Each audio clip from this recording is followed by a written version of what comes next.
everybody, and welcome to the Tardis Zone live on this Friday evening. I hope you have a great weekend. And why does the screen keep saying you're going live? Weird. Already it's messing up. And you know, I'm at the messing up big time because I've just realised I've sat down right now and I actually haven't got the speaker set up because I got distracted by something completely different. So if the missus is watching, if you could do us a favour and very discreetly come in and try give me the speakers so I can set them up for tonight's phone-ins, I'd appreciate it. So I hope everybody is well. All right, let's see. She's probably a few minutes behind, or she's probably not even on listening. Is she here? Hold on, we'll check now.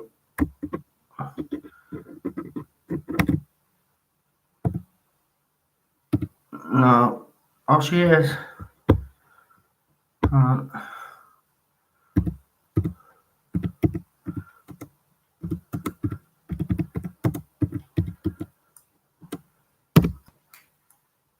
What was that noise? I keep hearing weird noises as well. Yeah, so. Oh, here she is. Yay! Literally. I know. It's the one thing I always remember to have ready first. And No, Ken, just carry on. oh.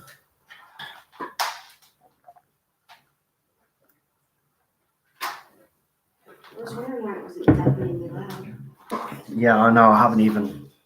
Thank you. Mm-hmm. Yeah, how do I do this discreetly? I don't know, but last time you there. while you did stuff, you sent everyone into like tears with the feedback. So Oh yeah, because I'm sugar. also hope you restarted your phone.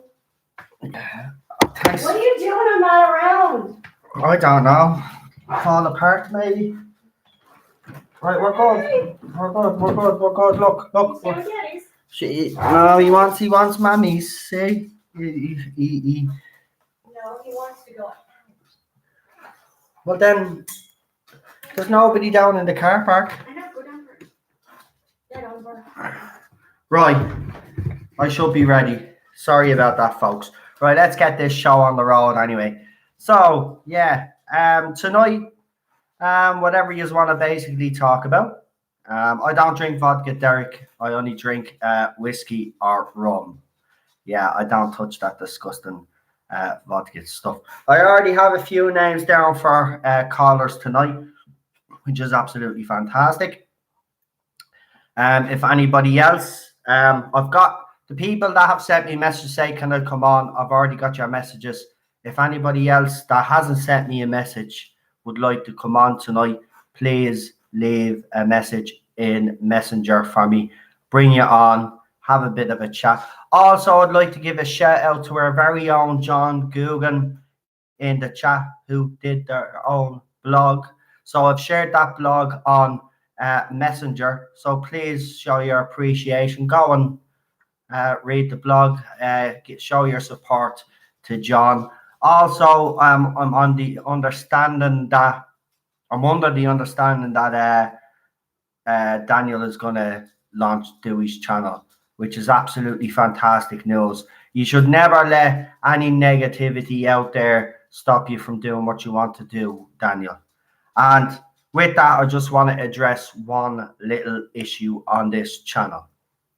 I am aware that there is a bit of stuff going on YouTube with two YouTubers I've seen everything basically is what I'm trying to say. I've seen the posts. I'm aware there is a situation. The reason why I haven't brought it up on this channel is because this channel deals with Doctor Who. And that's the way I'm going to keep it from now on. Any other outside stuff that's happening doesn't bother me. Okay? I'm going to continue to do Doctor Who videos. Like I did yesterday when I went live. So that's what I'm going to do. This is what this channel is for. That's why you guys all subscribe to me, right? So that's what I'm going to do. This is what this channel is going to do, and I'm going to bring you guys on to have user say as well. As I said, this is why I set up the channel for Doctor Who news. Now, I will say one thing.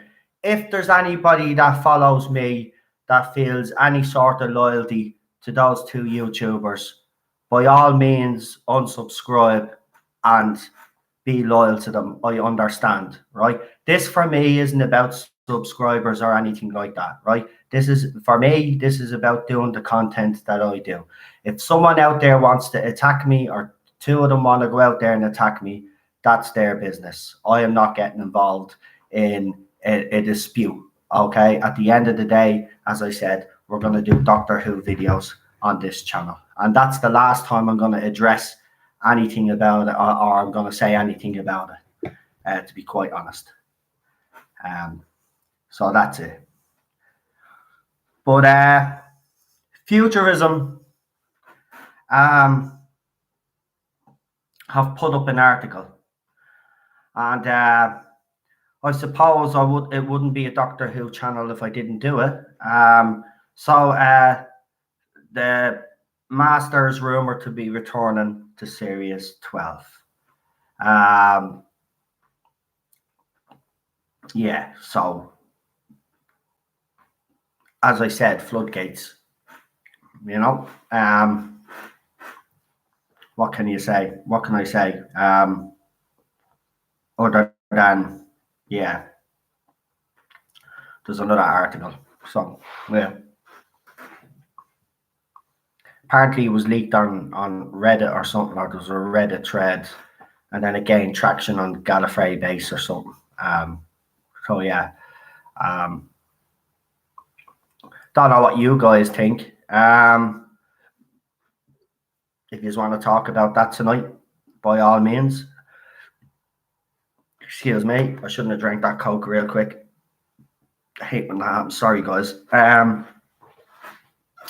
Yeah, so I mean that's more Doctor Who news, I suppose. But again, as I said, Friday's a bit more, you know, we kind of broadened our horizons on this channel, and we talk about different stuff tonight. So again, if anybody wants to talk about music, film, whatever it is, favorite band, it doesn't matter, right? Tonight, just whatever goes. You know what I mean? Just like, let's just, Yvette is going to have a story for us later on. I do know that. And for any of you new subscribers have subscribed, it's actually very funny. Obviously at the time it wasn't, but it's a funny story. So Yvette, actually, that's there you go. There now see, because I was doing my list before I came on, and then obviously I totally forgot about the speakers. I got distracted. I'll tell you what, we'll start off with Yvette actually, because that'll set the tone for the whole night, because it's a funny story. So yeah, I'll do the usual shout out, guys, and let's have some fun tonight. Yeah. So I bought my first Halloween decoration ever. I just right. It's actually funny because it looks like a snowman with it's got a snowman face, but the rest of the body is a ghost. It just looks weird. So I was thinking, you know, to kind of recycle it, just rip the ghost part off and keep the head or something and stick it on the Christmas tree. I know, cheapskate. Super John is here, Gary is here, Amy is here, Charlotte. We've got Yvette as well. I hate when the chat kind of stops like this, because then I know it's going to jump. We got Unknown 289. We've got Michelle here. We've also got, guess who here? Oh my God, it is Teddy. No, she just got your ball. You don't like your ball, Teddy. All right, Unknown 289. We've got Michelle. We've got Geek Named Joel. We've got Charlotte here, Stephen Cassidy, we've got Daniel. Oh, and Ted is going for a mad one because he thinks it's filled. Go on, you'll find out pretty quick it's not filled, and then you'll want to come back over to me again. What did I say? Yeah, unknown 289. Geek named Joel. I'm repeating myself now. Dane is here as well. Welcome, Dane. Peter Davison is here. Welcome, welcome, welcome. Welcome. Who else have we got? When I always get down near the end, then I'll stop giving the shout outs, and then a load of names then just pop up. It's weird. Who have we got? John, as I said, mentioned that John has a blog. I don't know if you can actually share it in the live chat there in the John, but if you can, throw it up there as well if you want. You know, I've shared it on Messenger, as I said. Not My Doctor Who is here as well. Welcome, welcome, welcome, welcome. Who we got?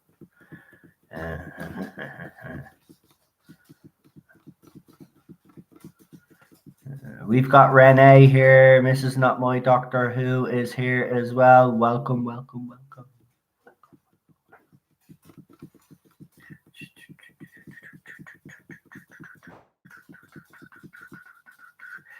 Derek is here as well. Welcome, Derek. Lindsay is here. Paul is here. Welcome. Teddy's Terrier Tales. Hey, Teddy. Well, he's here with me all the time because he's just a little psychopath if he doesn't get his 5 minutes. Bad Wolf 66 is here as well. Welcome. And we've got Rocket Runner. Welcome, Rocket Runner. Rocket Runner. We like Rocket Runner. He has some good jokes. And that's hold on. Yeah, that's it. Oh no, Mark is here as well. Mark is here. Welcome, Mark. Nice to have you on board, my friend. And we've got unknown 289 as well. Yeah. Right. We might as well. Oh, Raymond has popped up into the chat as well. Welcome, Raymond. Welcome. Yeah, that article about John Pertwee. Listen, as you all know, you know, sometimes I do the extra bonus live stream, especially, you know, after the last couple of weeks of being finishing a bit early or starting a bit late. Crusaders already popped in as well. Welcome. But this really annoyed me. I mean, to go, it's the simple fact that this guy was actually, and it's true. This guy would have been waiting for this reaction. This is the reaction that he would have wanted off Doctor Who fans because it gives them more exposure. In a way, if we kind of ignore articles like that, I don't know, maybe that would be the best way to kind of like sweep them under the carpet as such. But to go after someone that's been dead like 23 years for something that they did like 7 years previous is just an absolute joke. And it really annoyed me. And I really had to talk about that David Tennant that Jodie Whittaker Christmas decoration repainted with it's David Tennant's face. It's just unbelievable. I know it does happen, right? And I'm going to be fair here. It does happen. Apparently it's a normal practice. But Jesus Christ, could you not have actually made the face at least look at least like Jodie Whittaker? Jesus Christ, has the long chin like David Tennant. It's definitely David Tennant. It's so funny. There it is. John Guggen has just put the blog in the live chat there, guys. So please check it out. you know, because I asked John if he wanted to come onto the channel, and John feels that this is the best way that he can get his points across, and we support any form of expression on this channel, especially, and I like reading blogs as well. Blogs are very good because, you know, especially those that you read that are absolutely ridiculous, you could just put out there and poke a bit of fun at them. But very good blog for what I've read so far. I'm not going to say I've read it all because I haven't, because I've been busy all day, but going to read the rest of it tonight. But please check it out. Please do. Who else have we got? Hold on. I wanted to actually ask me my wife something.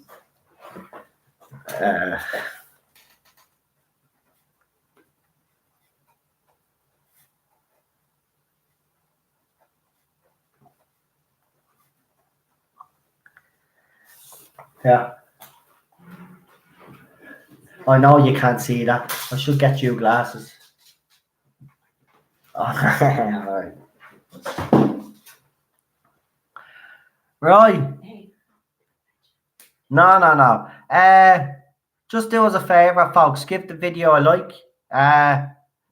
Hit the notification bell and all that jazz, and you know, share the channel if you can, please, because you know, as we've been told, you know, YouTube is making it very hard for us to get new subscribers. So we need we need you guys to help us more than ever, as Gary would say. So please do your bit. Thank you, appreciate it. Right, we'll just get straight into it. And let's bring on our resident quantum physicist. This is going to be funny, but she's not going to be talking science tonight. She's going to be telling us her funny stories.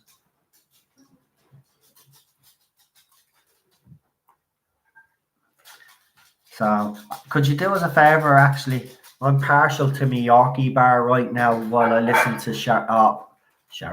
While I listen to Yvette tell our monkey story. Wow. I just what?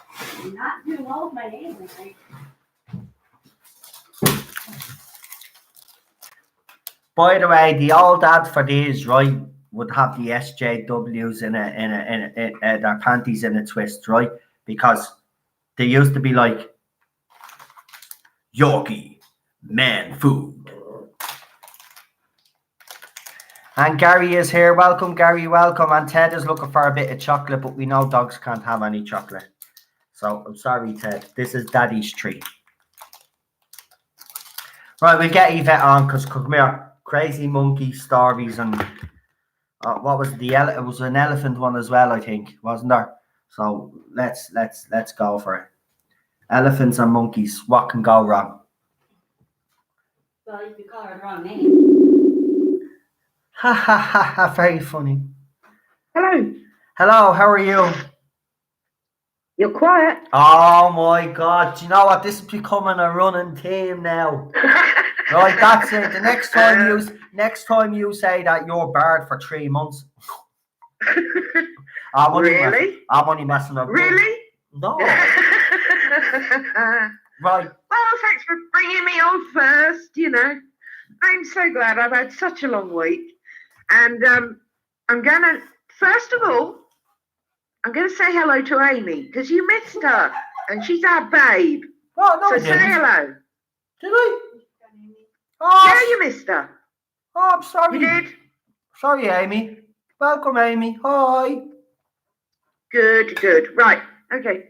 And sorry to all the regulars that have heard this story, but no, I thought it might be a laugh for anyone that hadn't heard my African story. And again, sorry, Michelle, it is going to involve monkeys. To repeat the story that everyone loved. So we thought we'd do it again tonight for anyone that hadn't heard it. And if you have heard it, well, it's funny anyway. Hold on for a minute before you start. The true Hoovian. Fucking brilliant comment. My dad got into a fight with a giraffe and lost. I'm sorry, I don't know why I find that funny, but I'm just picturing your dad, even if it's a joke. I'm just picturing a dad tried to fight a giraffe. There's no Oh competition. my God. They're vicious when they fight. I've seen them fight. Yeah. Right, go on. Tell your monkey story and your elephant story. Okay. All right. Well, sorry everyone that's heard it, but sit back, relax, and laugh your ass off at my pain. So, the worst day of my life so far. Bit of a backstory. My sister decided to get married in Mombasa, which is in Kenya. Oh my God, I nearly forgot that. How could I forget that? So the whole family decided we'd make it a holiday. They stayed out there for 6 weeks. I could only take 4 weeks off. So we did 3 safaris. The very first safari was a tent safari in the Serengeti. And the very first safari outing in our Land Rover Jeep thingy, I had a brand new white safari suit, which I was thrilled with. It had all the pockets and zips. I looked the part, Indiana Jones, but in white. I sat on the back seat, had no roof above me, and we're driving along and we hit a puddle. And this wave of water comes over the Jeep and just fills the back seat and me. I am covered. My beautiful new white safari suit. And Benson, yeah, I know Benson, our driver. That was hilarious. He went, "I'm so sorry. That was elephant way." Okay, we just started. And I'm like grossing out in the back. Anyway, we get back to camp after seeing several animals. So I won't go into it. Although a dik-dik, which is interesting, is a miniature Bambi. Yeah, it's actually called a dik-dik. Yeah, there's something new. Very strange creature. Anyway, got back to camp. So I peeled my brand new suit off, threw it in a bin, jumped into the shower in my tent, very basic, and showered and scrubbed myself clean. I came out, sat on the toilet as you do after a shower naked, looked over at the screen of the curtain, and there's this green thing curled up on the curtain. Looked like a snake. So I left the tent, completely oblivious to the fact I had nothing on, to the delight of a lot of men with guns. I had several of the guests running at me with towels. Anyway, it turned out to be a giant millipede, which had its underside was coated in cyanide, so it was still deadly. But yeah, so after that, I got myself a gin and tonic, as you would, and I'm sat there. I bought some miniature bananas for the really cute vervet monkeys. And a mummy monkey and a baby monkey came and sat in front of me. I thought, oh, this is making up for the crap morning I've had. So I hand her a banana, and she peels it, and she starts feeding it to her baby. And I'm thinking, oh, this is great. This, David Attenborough stuff. What I didn't know was she was a decoy, and the male monkeys were behind me. And they jumped me, pinned me down, and I got bitten and scratched and abused royally. And they ran off with the carrier bag of bananas, which I was trying to give them anyway. I then spent several hours in the medical tent, tetanus jabs, etc., etc. Anyway, after that, it was dinner time. Uneventful, thank God. And we went to bed, which was early because you were up at like 4 a.m. for the safaris. And they turned the lights out, the power off, so you only have torches at night. So I just got in bed and, you know what, I'm going to write this day off, and went to sleep. About midnight, I got woken up with this screeching. Right, hold your hats, everyone that hasn't heard this. So I've got the torch, and I'm looking through the plastic window, and there's a log outside our tent. Now, each tent is about half a mile away from any other tent. So you can imagine, you feel like you're on your own. Lined up on this log are these vervet monkeys. And I can only describe it as an orgy. These monkeys were at it with each other. I've never seen anything like it in my life, but the noise, it was the noise they were making. Now, you're not allowed to undo your tent at night because it's an open safari. There's lions and God knows what wandering around. And I'm opening the tent, I'm throwing hairbrushes at them and anything I can lay my hands on to try and shut. 6 a.m. they went away. 6 a.m. I mean, for God's sake. I mean, can you imagine a day like that? Anyone, really? And I have witnesses, so this is a true story that actually happened. So there you go, guys. Gary says 50 Shades of Ape. Yeah. Monkey loving, Yeah. says Cheryl. Yeah. Let's get it on. Oh, that's funny. John Coogan wants to know, which is actually a very good question. Have you got any photographs of this event? Because that would even be funnier. Please tell me you do. Well, unfortunately, it was before mobile phones actually had cameras. I'm old. And I have got loads of photographs from the entire adventure, but none of the monkeys shagging, unfortunately. If I'd had a camera, I would have attempted to take pictures, trust me. Well, I agree with Paul. No pictures, it never happened, LOL. I have tried to forget it. And I've been in therapy over it, and the drugs aren't working either. The story is still very clear in my mind. Well, the drugs are definitely not working because you're here on a Friday night listening to another weird person. We're all weirdos on a Friday night. You should be all out. I'm only messing. Hey, you brought me on first, Noel. Oh, no, I have to bring it on first. We have to set the tone. I mean, come on, 50 Shades of Monkeys. Jesus Christ. Yes, well, if you want the tone that low, yeah, I'm the one to drop the bar. Well, see, here's a challenge for you, right? Out of Yvette's emotional distress, right? I want you to come up with the best movie title. So for the elephant piss and the monkey origin. Don't forget the poisonous Joe. Oh, and by the way, yeah. Millipede. And by the way, you That have was to. actually threatening my life. Yvette has to be in the title of the movie as well.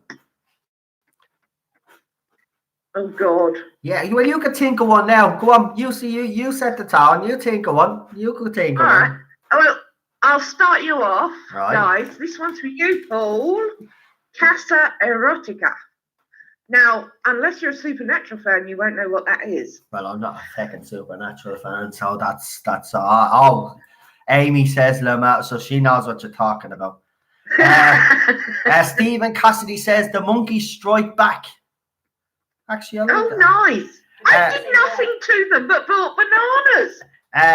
Geek named Joe says the Truman Show, the Yvette Show, cry emoji. Yeah, that's a good one. That's a good one. Oh yeah, put me in a strange set and film me 24 hours a day. My God, all you'd see me is falling arse over tit constantly. Tremendous is a medieval insult meaning someone stinks of horse piss. So I'm guessing Jumanji. That's a good one, Lily. That's a good one. No, Jumanji. He's got Jumanji. Yeah, that's what they're saying. Oh, Instead of Jumanji. right, I like that. There you go. That's the good one. The sound like Austin Powers' Planet of the Apes movie. Oh, that's actually good. Yeah, the Austin Powers movie. Austin Powers, please. Rocket Runner says Star Trek, the origin of monkeys. Yeah, I like that. Trouble with Tribble monkeys. Is he doing anything? Yeah, he's doing what you think Tribble. he's doing. Yvette's big sciencey adventure with Elephant Wig and Young Monkey Fun, says Unknown 289. Gary Wentz. Gary Wentz. Paul has the Dark Monkey Rises. No. Oh, I like that. Oh, that's Paul. That's Paul. It's better than what's coming out now. And Gary says, "Oh, apes wide shut." Oh yeah, I like that. The last couple of the ones now have been good. Actually, very good. Yvette's Magic Monkey. No, Monkey Magic. Oh yeah. But yeah, Yvette's. Oh, I used to love that show, Monkey. Monkey, yeah. Pigsy. Wow. Yeah, I loved it, man. Ah. Kicking the crap out. Yeah, man, that was a deadly show. Oh, there's a good one from Rocket Runner. Oh, God. to be crude, nuts deep. Oh. Say again. To be crude, nuts deep. I expect nothing less from Rocket. Geek named Joel says Kenyan piss American pie. Oh yeah, that's good. That's good. Carry On Jungle, the Yvette version, says Stephen Cassidy. Oh, totally. But I love that. I have to say, I do. I love this whatever. one. I love this one from Leland. Chimpy Gang Bang. That's great. I think that one's so far for the win. Oh my God, that's a good one. Tonight. Yvette Chimps and Dip, says the wife. Oh, right, I get it now. Yeah, because you was called Crisps Chips. Yeah, I'm still getting used to that. Not my Doctor Who. Yvette and the Monkey Excellent Adventure. Oh, yeah. Oh, yeah. Yeah, that's good. That's good. Paul says a Clockwork Monkey. Oh, yes. Very undertone there. And I can see what John Guggen has done for this one. Dumbo and the Cheetah's Big Adventure. And Amy has Apes SG1.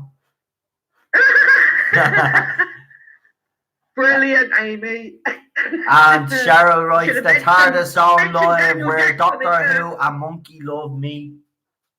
This is the only channel where you're gonna get this. Oh, I Make a know. great Doctor Who We're assistant. talking about monkeys. Like, I can't believe it. Hey, did you see that picture I sent Cheryl of that demon monkey that my friend took a picture of today at Dublin Zoo?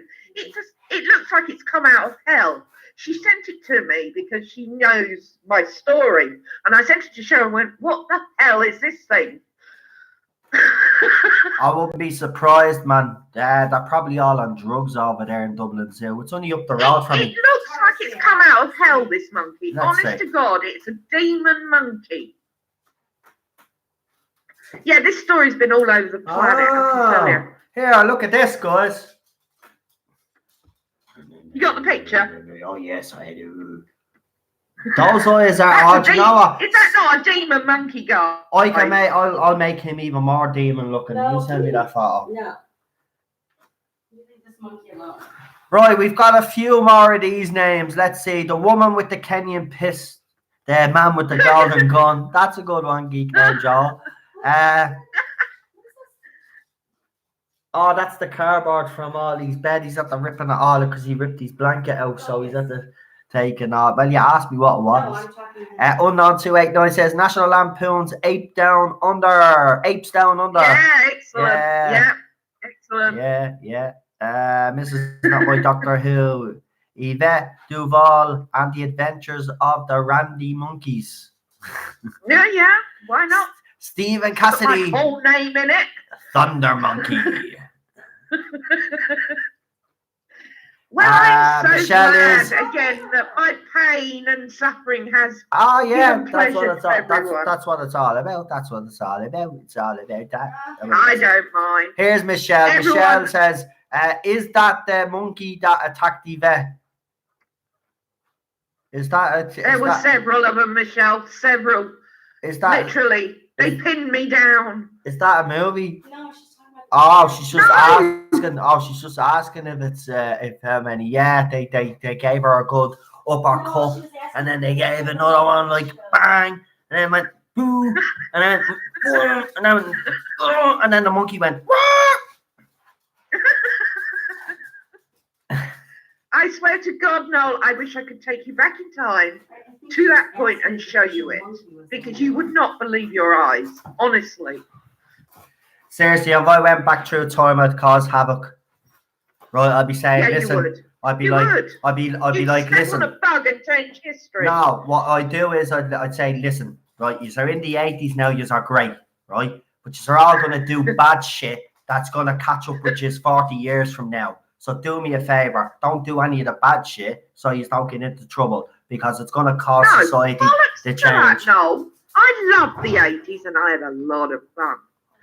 So, sod everyone. I sent a video out earlier, which to a lot of people about that. That's it. Who have we got? We've got a couple of more. Isn't my time up yet? Have you not tortured me enough? Yeah, I have. There you go. See, oh my God, you turned that to perfection. See that? Well done, well done, well done. All right. Actually, I just want to address one other little thing. I've been, I was also accused like putting a time on people's calls.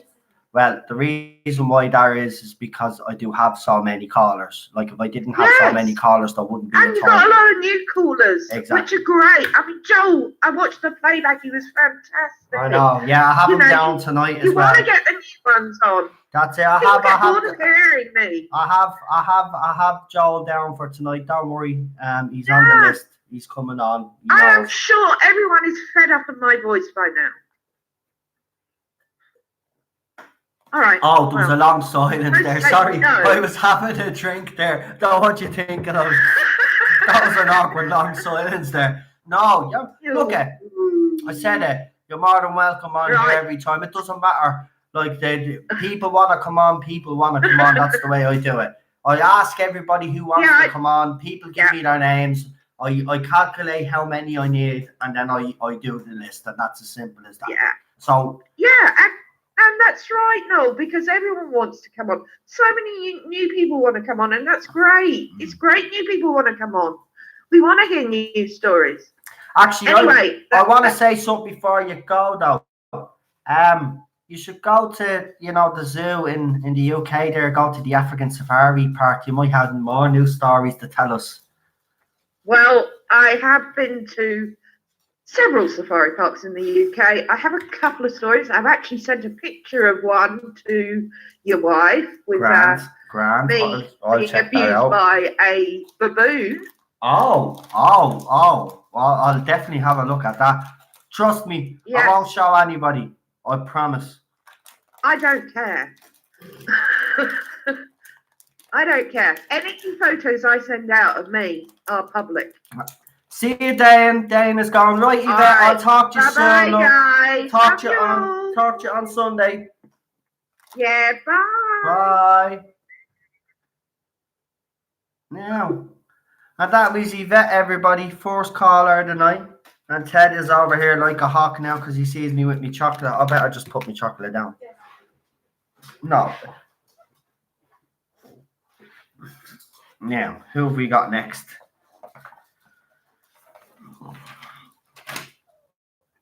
Why do I always do this? Where's the names? Come on, can't be that hard. It's because you don't write it on because I don't write it on a blah, blah, blah. You're always moaning at me, aren't you, about something. If I don't do this, it's like it's that. It's not that, it's this. Do you know what, guys? There's any single men out there, my advice to you is get married straight away, seriously. It just, saves all the hassle. They're going to be moaning either way. It's just the way it goes. It's in their nature, Nothing wrong with that, I'm not going to survive after this live stream. Listen, it was nice knowing you all. It was a pleasure getting to know you all, but it's probably going to be me last night on this planet.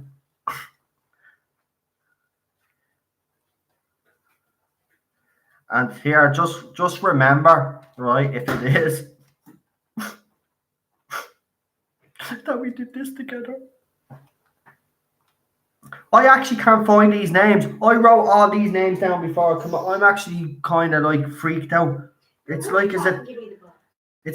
because you won't know what date I put them in. You don't know what date you put them on. Yeah, but you definitely won't know what date I put them on. How would you know if I don't know? You weren't here. Are you Sherlock Holmes? Yeah.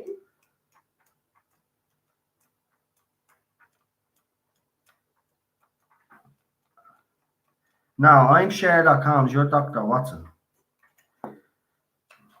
I shouldn't have said that. I'll probably offend someone. Do you know, I just nowadays you just get offended by right here. I just have to wing it. I kind of know who's coming on next anyway. See, I thought it was here, but it doesn't matter. I can't find it. Right, let's roll with the punches. Right, we're gonna mix it up a little bit tonight, you know. So we'll go eeny, meeny, miny, mo. Catch a collar by its toe. If they holler, don't let them go. Eeny, meeny, miny, mo. Right, you're the lucky one. I've sent you a message. You'll know it's like Willy Wonka and the Chocolate Factory. Go and check your messenger and see if you're next. Woo! By the way, just to let you all know, anybody that's joined the chat late, John Guggen has a blog. He left the link in the live chat there. Please support a fellow Whovian. As I said, it's in the live chat. Hey, John, if you want to put it up there again, go ahead, mate. As many people as they can, and do us a favor as well. When you get the link, if you could actually share it as well, get it out there, get it exposure. You know, Noel's arguing with the voice. Okay, I just could everybody please check the messenger? I've sent a message. I don't want to just call you out just in case you're busy doing something. You can tell me privately and I can just move on to the next caller and then bring you on a little bit later. And I think, hold on, I have to check something. There you go. That link is up again. Thanks, John. So everybody, please check out his blog there. You know, I've been trying to get John to come on to the live calls, but John said that he prefers writing. So, and I understand that everybody has their ways of doing things, and that's his way of getting his reviews out there and stuff, and telling you his about his passion for Who and how he got into it and stuff. And what's this now? And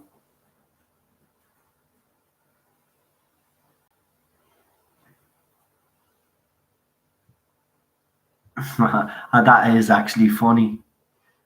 Here, I don't know if you can see this. This is actually funny. I did it again. I picked another stupid ape. I should have known. It's not about showing you the universe. It never is. It's about the universe doing something for you. I know what I'm doing. You don't. Let's see how you get on without me then. Give me the key. You got what you wanted, so that's goodbye then.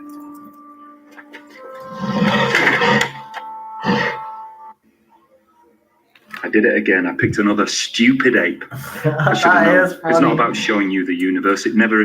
It's just because Yvette was talking about apes and it's quite relevant. Thanks to Unknown289 for linking me on Twitter. That's brilliant. That's brilliant. Oh, what did he do now? There's another Pert Wee clip. Show us what kids now tell you. You know, a time distortion of this nature requires an exact change. You, me, everything. As though someone is rooting through my personal time stream. What on earth for? Show us what kids now tell you. You know, a time distortion of this nature requires an exact localized hope. Right, someone has just basically edited it now. I think it's just to get back at this journalist. Quite rightly so. At the end of the day, it was like, as I said, it was a long, long time ago. And for them to be picking it up and criticising after all this time, considering that behaviours and attitudes were different than they are today. I mean, if they were all alive today, that age that they were back then doing alive today, should they be all in prison? Every single one of them. All the actors, actresses and stuff. They'd be all in prison, they would, because they wouldn't suit today's way of thinking. It's ridiculous. Right. Let's see if I got a reply back to that message. If not, we'll just move on to the next caller. And we'll come back. Right, we might have to come back. So we will go.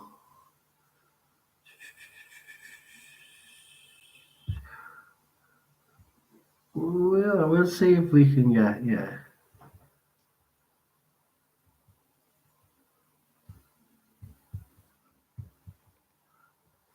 All right. I see a few new names in the chat. Chuckzilla is here. Welcome, mate. And we have, if I was correct, Blue Bonnet Hoovian, and I think there was Care for a Jelly Baby. Care for a Jelly Baby. I do. We all do. I was actually watching a bit of Tom Baker last night, just to kind of mix it up a bit, you know.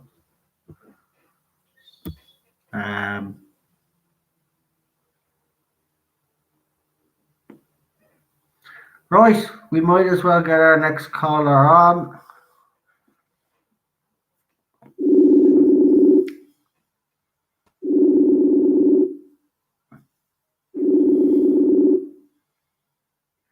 No. How are you? Oh, there was a bit of it. Did you see that? It was still ringing while he said no. That was weird. Hey, Gary. Oh, hey, nice to talk to you again. Thanks very much, pal. How are you? I'm good. Been, pretty swamped at work, like I told you, but things are good. Oh, and I just wanted to tell you before we start that my attorneys have been in contact with Paul, so I don't think there's going to be any trouble today. Are you two still having a tip? Would you like me to get the two of you together in a room to sort it out? No, it's fine. Like I said, our attorneys hashed it out. Right. We have a chat restraining order, so I don't think there's really going to be a lot of repetition here, I hope, today. Okay. Well, Paul, just so you know, you better behave yourself. I'll behave myself too. And you behave yourself, right? Okay, let's go for, as you know, Friday nights, you can basically talk about whatever you want. So what would you like to talk about tonight, Gary? Okay, well, I want to do one quick comment on one of your earlier videos for the week, and then I kind of want to talk about something with you. And I have to say up front, I haven't completely caught up yet with a couple of your streams I've missed, and your last conversation with Eddie. I haven't listened to that yet, so I apologize in advance if what I want to kind of chat about has something you've already covered, but hopefully it won't be. Yeah. Go ahead. And also, if I could ask you, maybe about like 5 or 6 minutes before my time's up, let me know so I can get in a couple of quick Halloween recommendations for everybody to watch over the weekend. No problem. That's fair enough. I'll keep an eye on the time. I'll actually lift it up here, look, so I can actually see it, and then I'll say, I go, Gary, and then you'll know.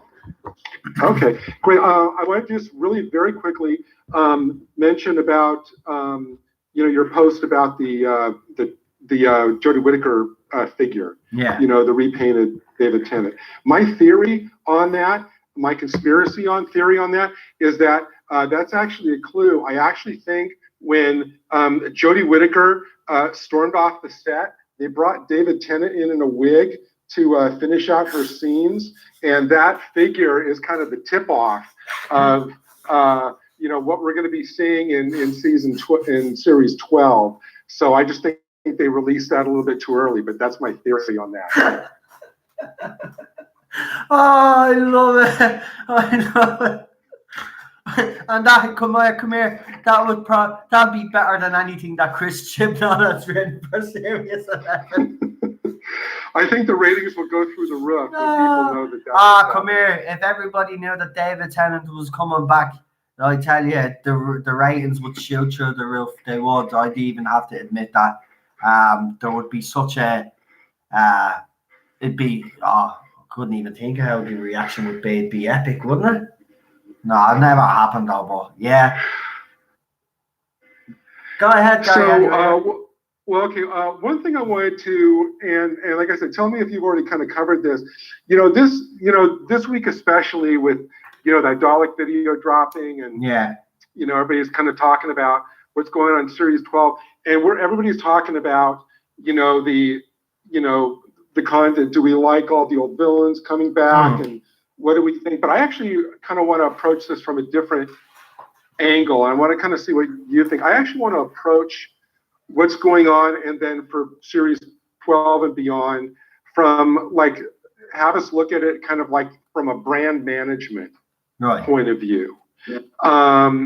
So there's no arguing, obviously, that the brand as a whole still makes, money for the BBC, but there's also no argument that they've actually damaged the value of the brand with this move. The fact that, merchandising is off, that there's zero buzz, there's not trending, the ratings falling. And this is not a Jody Slam call. It really isn't. This is just kind of my building up my argument. Right. So there's no promotion. There's no ads for it at all. Everybody's grabbing onto the slightest little thing for clues because we're not really being given anything substantial.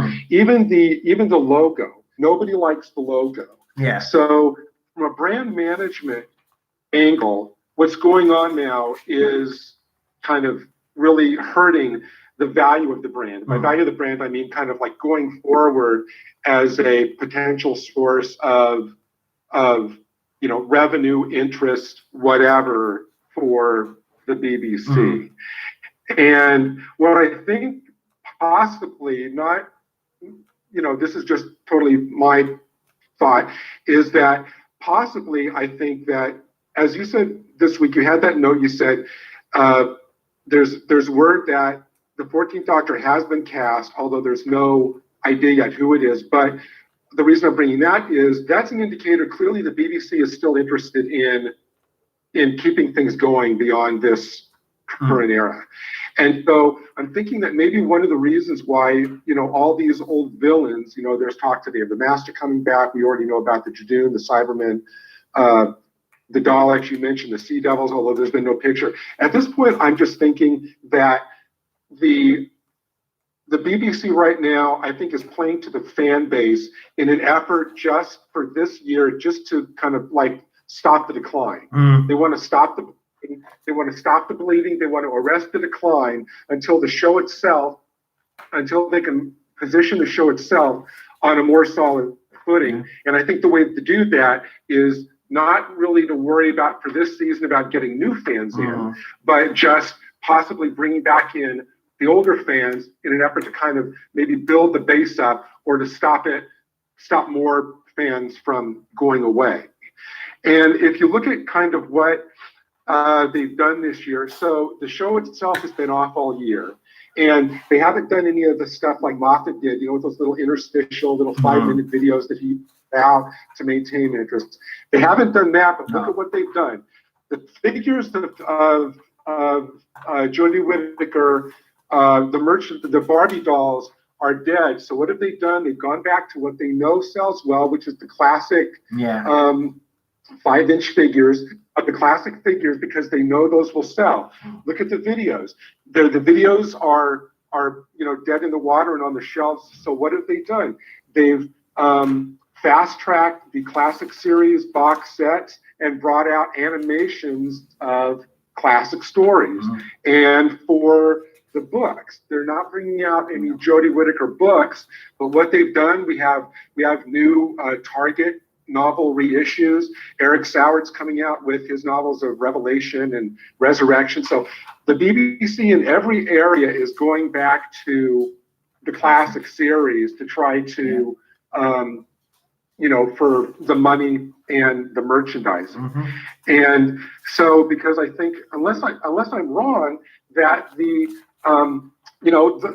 show exists partly on the money that all these other stuff bring in, the money that the merchandising brings in. Some of it, not all of it, but a lot of it goes to the show. And if there's no merchandise sales, then I would think that means there's less money to put, into the show. But and I'm thinking that, so how does this get fixed? So here's my thought. The thing about it is I think, in contrast to 1985, when Michael Grade was behind the resting the show for 18 months, in the Colin Baker era, because he didn't like it, and because he flinched against the violence of the show and against the kind of grimdark aspect of season 22. I honestly think that the BBC kind of knows that the state of the show right now is partly their fault, that it doesn't indicate that the franchise is tired or that the franchise needs to be rested. Although they'll never admit it, I actually think they know that on some level it's their fault. So they're not going to punish the show for it, but they're going to try to do what they can to get it back on a more firm footing. Yeah. But the thing about it, my question is, what's that firm footing? Which is why I mentioned brand management. If you look at everything going on now with the streaming wars, Gary Neurotic talks a lot about the streaming wars. Yeah. He's put a lot of great content in that. So is Doomcock. And I would think that the BBC does want to kind of be a competitor, in these streaming wars. They're coming out with their co-productions, but they're coming out with War of the Worlds. They're coming out with that His Dark Materials with HBO. I think they do want to be competitive in these kind of glossy, high-value productions that will make them competitive in the streaming wars. Look at Good Omens. That's out there. Disney is all over the map every day with their Disney, with all the Marvel stuff for their Disney Plus. They got The Mandalorian coming out. That's probably going to be pretty big. So how does BBC be competitive with their streaming war stuff? And I think that if they're smart, they'll look at how do we take the Doctor Who model and not radically change it. It doesn't require a reboot, but how do we, just like Russell T Davies did in 2005, how do we get it to be where we can put out a product that's going to be competitive with all these other competitors, in the streaming war? But the thing about it is, it's not, as far as the Doctor Who content goes, it's not 1989 when the original series ended. It's not even 2005. So they've got to be looking ahead about how can they shape this product and massage the brand to make it exciting, to make it appeal to a lot of different elements, kids, families, genre fans, whatever, and to make it competitive, with the streaming work. And I think that their model should be Stranger Things. Because that show right now, if you think about it, that show is driven by, it appeals to genre fans, it appeals to kids, it appeals to, multiple levels of viewers, because what's the strength of that show? Characterization, the directing, the writing, plus the people behind it have a clear vision of what they want to do. Genre-wise, there's so many similarities from Doctor Who to Stranger Things. And so what I hope that the BBC is doing is that should be our model. And the one thing that either Chibnall insisted on this season or the BBC agreed on, whichever way, I thought it was a mistake, is what is the commonality between every one of these shows that are a huge hit, like on Netflix now or Amazon Prime or whatever? It's serialization, which has been Doctor Who's strength for the last 50 years. That's really kind of what it was built on. The cliffhangers, the serialized nature. And that is huge right now. So why Chibnall would come in and go, oh, no, I want to do standalone stories where people can drop out week to week. It doesn't require them to watch every week. They can watch once, go away and come back in a month, because we're not doing anything that makes it a must watch from week to week. That's pretty much the opposite thinking of pretty much every show that's a big hit right now. Like I said, you look at Stranger Things, the anticipation for this next season is off the chart. That was the show. The buzz is amazing. Yeah, the buzz is amazing. The trending is everywhere because when they drop it all like on one day, people like watch it all at once because they have to watch the next episode right now. And all they need to do is take one of Doctor Who's biggest strengths for 50 years, which is the serialization, and use that to its advantage, which is the one thing that Chibnall did not want to do, and the BBC allowed him to. They did not want to do this season. So I think all the ingredients are there. When I looked at it from this angle, I started to get more hopeful that if they do it right, it can work.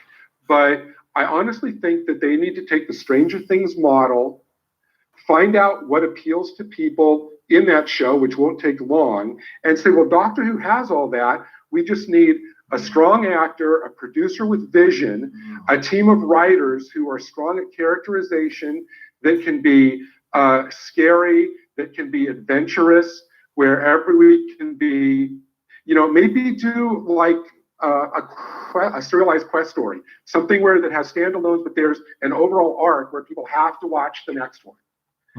It's all there. They just need to harness what's there. Chibnall was, even putting aside the quality of his stories, the structure of the way that he wanted for this season, which is standalones, it doesn't require, watching from week to week because there's no arc. That was the absolute worst thing they could have done in this viewing environment right now if you wanted it to be successful. I agree. 100%. Listen, you told me to tell you when we got down to about 5 or 6 minutes. We're actually down to 2 minutes. Oh, I can come back on Sunday, but it's because everything that you were saying was so interesting. I didn't want to disturb you. Here we go. Okay. A couple ones we've mentioned before. If you've never seen them, right? John Carpenter's The Fog, which is a great ghost story with a couple of studio enforced gory scenes, but it's really a ghost story. Something you and I have talked about before, the 1978 version of Invasion of the Body Snatchers, which is sci-fi, but one of the scariest things you'll ever see.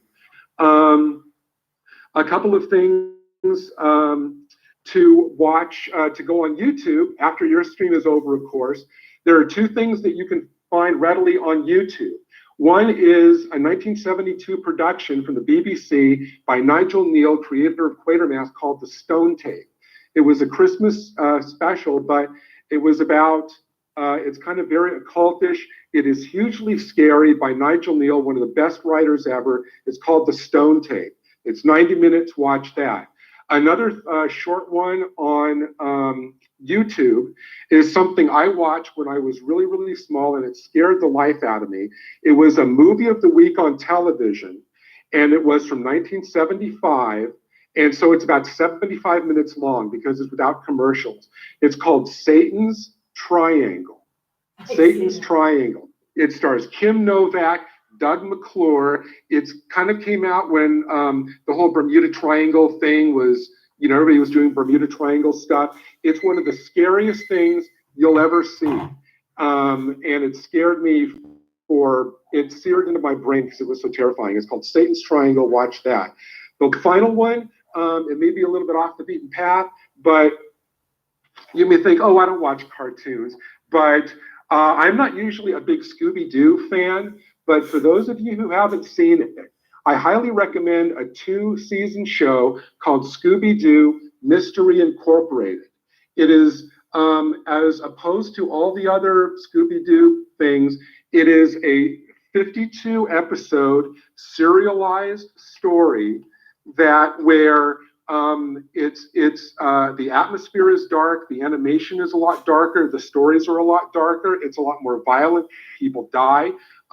It's highly serialized, something that may come up in one episode episode has ramifications 15, 20 episodes down the line.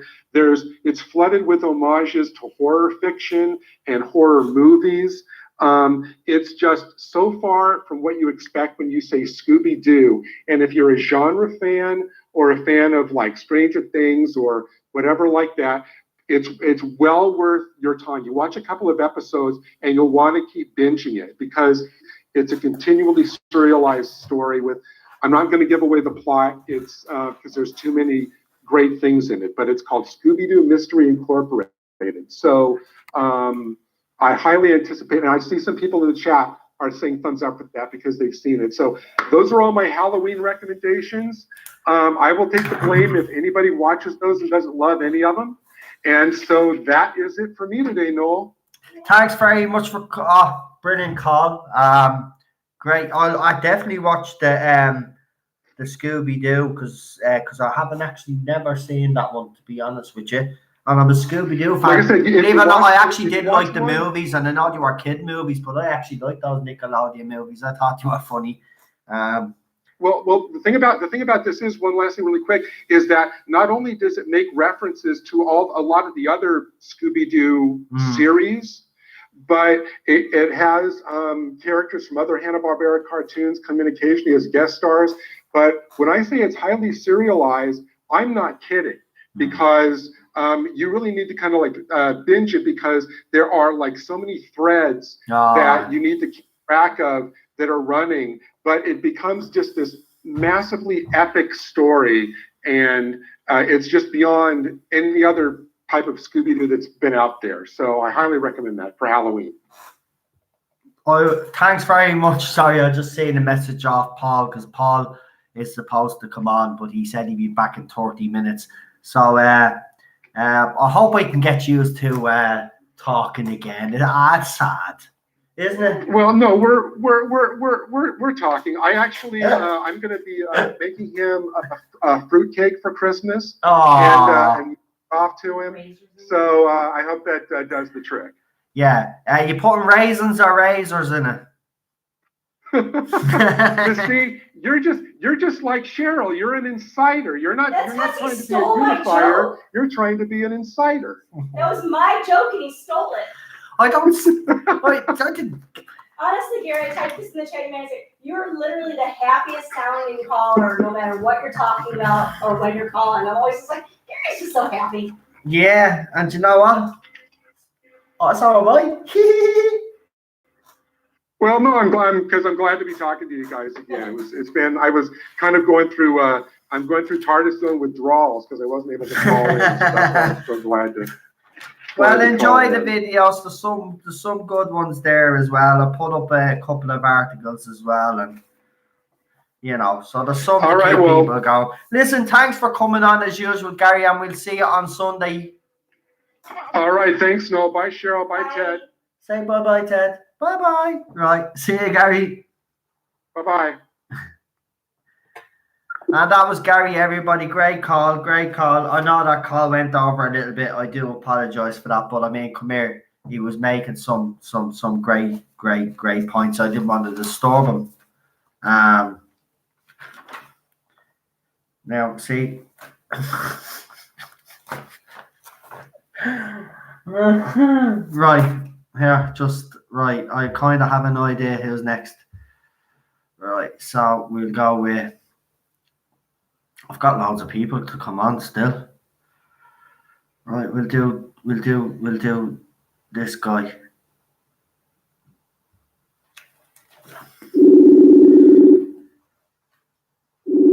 Because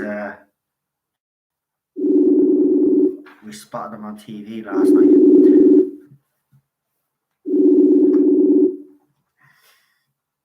Hi, no, how are you? I'm not too bad, you little man. We seen you on the TV last night, didn't we, Daniel? Yeah. Yes, Daniel was at the Celtic match last night, right? And I was talking to Neil, and Neil had the Celtic match on in the background like I did. And I just said in passing, I think Daniel said he's going to this match. So we said we'd have a look out for him. And Liz bleeding found him. took a photograph, screenshot it. I sent it to Daniel. It was Daniel, and all he said was there a woman beside her. I said, yeah, it's the photograph and all. Daniel, we spotted Daniel on TV. So Daniel's a TV personality. So welcome. So anyway, apart so there was only maybe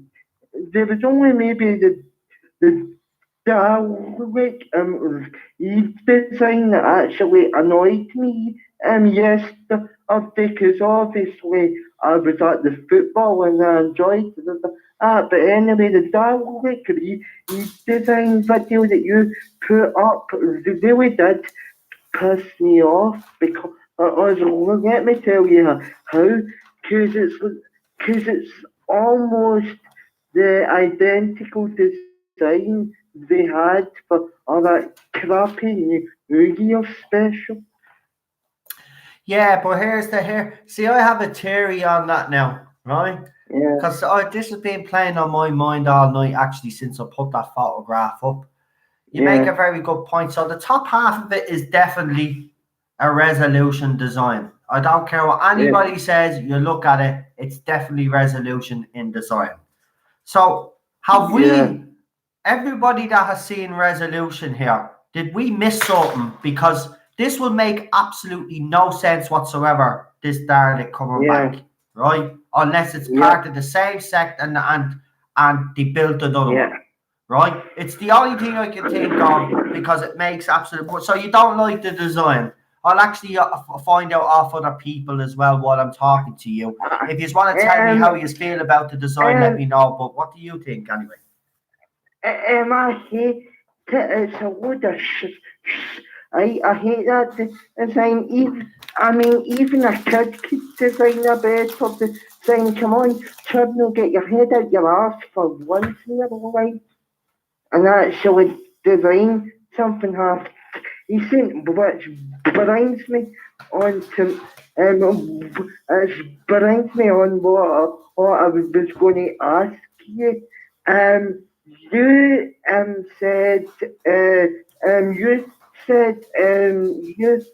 said not that long ago that the seed there's the possibility the seed devils coming back.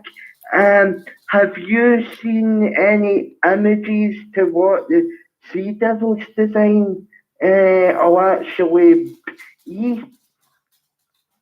Sorry, I shouldn't have done that. The Sea Devils are rumored, right? It hasn't been verified yet. There is images that I threw up, but nothing as you've seen. Yeah. I mean, these leagues, fans go to these locations. So Daniel, when you get a league like that, we're all the same. We're all going to be waiting to see what is being leaked by fans. But the guy Raggedy Who that released the video footage, I asked him a question on Twitter today because I wanted to ask if actually any of the cast were there, or was this just the Daleks? Because I wanted to know was either Jodie Whittaker, Manique Gill, it didn't matter who it was. I wanted to try find out if any of them were there. And I still haven't gotten an answer back, so I don't know what's going on there. We'll just have to wait. He's probably busy because I did see that this guy is being offered interviews left, right, and centre now. And fair play to him. His channels and all have grown. Good, that's the way it goes. He got lucky, right place, right time.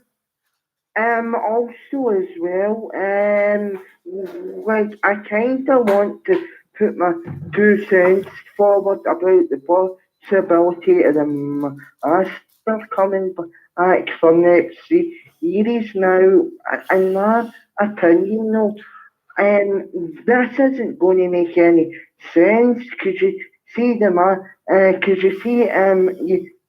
Michelle Gomez's incarnation basically outlining off John Sims, so that character is practically dead in that book, R.I.P. So basically, I don't see any point in bringing the master back at this moment in time. Chris Chibnall is really starting to do my head in, and also as well, can I make a point? I enjoyed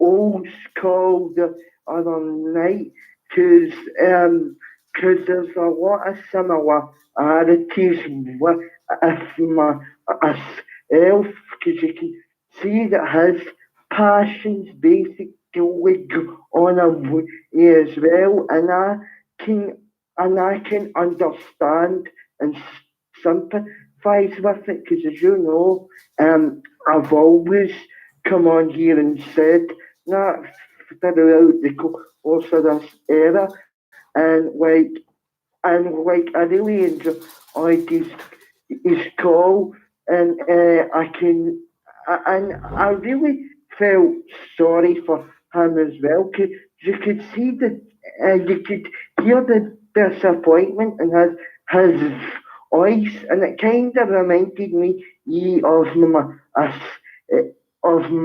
of myself. What do you think? Well, firstly, I'll just address your query about the master. Right. Yeah, Well, you see, you have to understand that Doctor Who is sci-fi, right? yeah, Also, you yeah, have to understand that Michelle Gomez wasn't actually seen dead in that episode, by the way. yeah, So, um, so I would have to disagree when you say it makes no sense. It actually makes perfect sense. yeah, If you're right from this point of view, Daniel, right? If you're Chris Chibnall now and you've looked at how bad Series 11 is, you're looking around at the merchandise said she's toxic to the yeah. merchandise. What do? You flood the show back with as Um, many villains as you can. I'm not saying uh, that a master is coming back, but what I'm trying to say to you is that it is sci-fi. We didn't see Michelle Gomez actually dead. yeah, We never seen her dead, and we never seen John Sims master dead. We seen him yeah, go down into the lift, but we didn't see what happened after that. So yeah, it's not a stretch of the imagination. I thought it was stupid by Moffat to basically kill off the master. yeah, So I mean, yeah, obviously they didn't. So you yeah, know what I mean. But I do agree with you. yeah. It's like they're going all out now. Gary made a good Um, point. They're going all out now, and um, it can backfire. um, but can I just say as well, like, I'm not trying to be negative I know all you're the not. time. I'm genuinely concerned about what he's going to do with all these iconic I do. I villains. agree with you. No, I'm scared shitless because if he screws them up, it's game over. No, I agree. Look, I understand where you're coming from. I totally agree with you. I do. Yeah, Because you're bringing back, even discount the Master, you're bringing back the Daleks, you're bringing back the Cybermen, you're bringing back the Jadoon, right? There's yeah, rumors of other villains to come back. This, in my opinion, I said it a couple of nights ago. I do yeah, believe it's overkill. And as someone else said to me, privately, I won't say who they were, but as they said to me, well, maybe Chris Chibnall is looking for a big finish to end it off with. And that's yeah. true.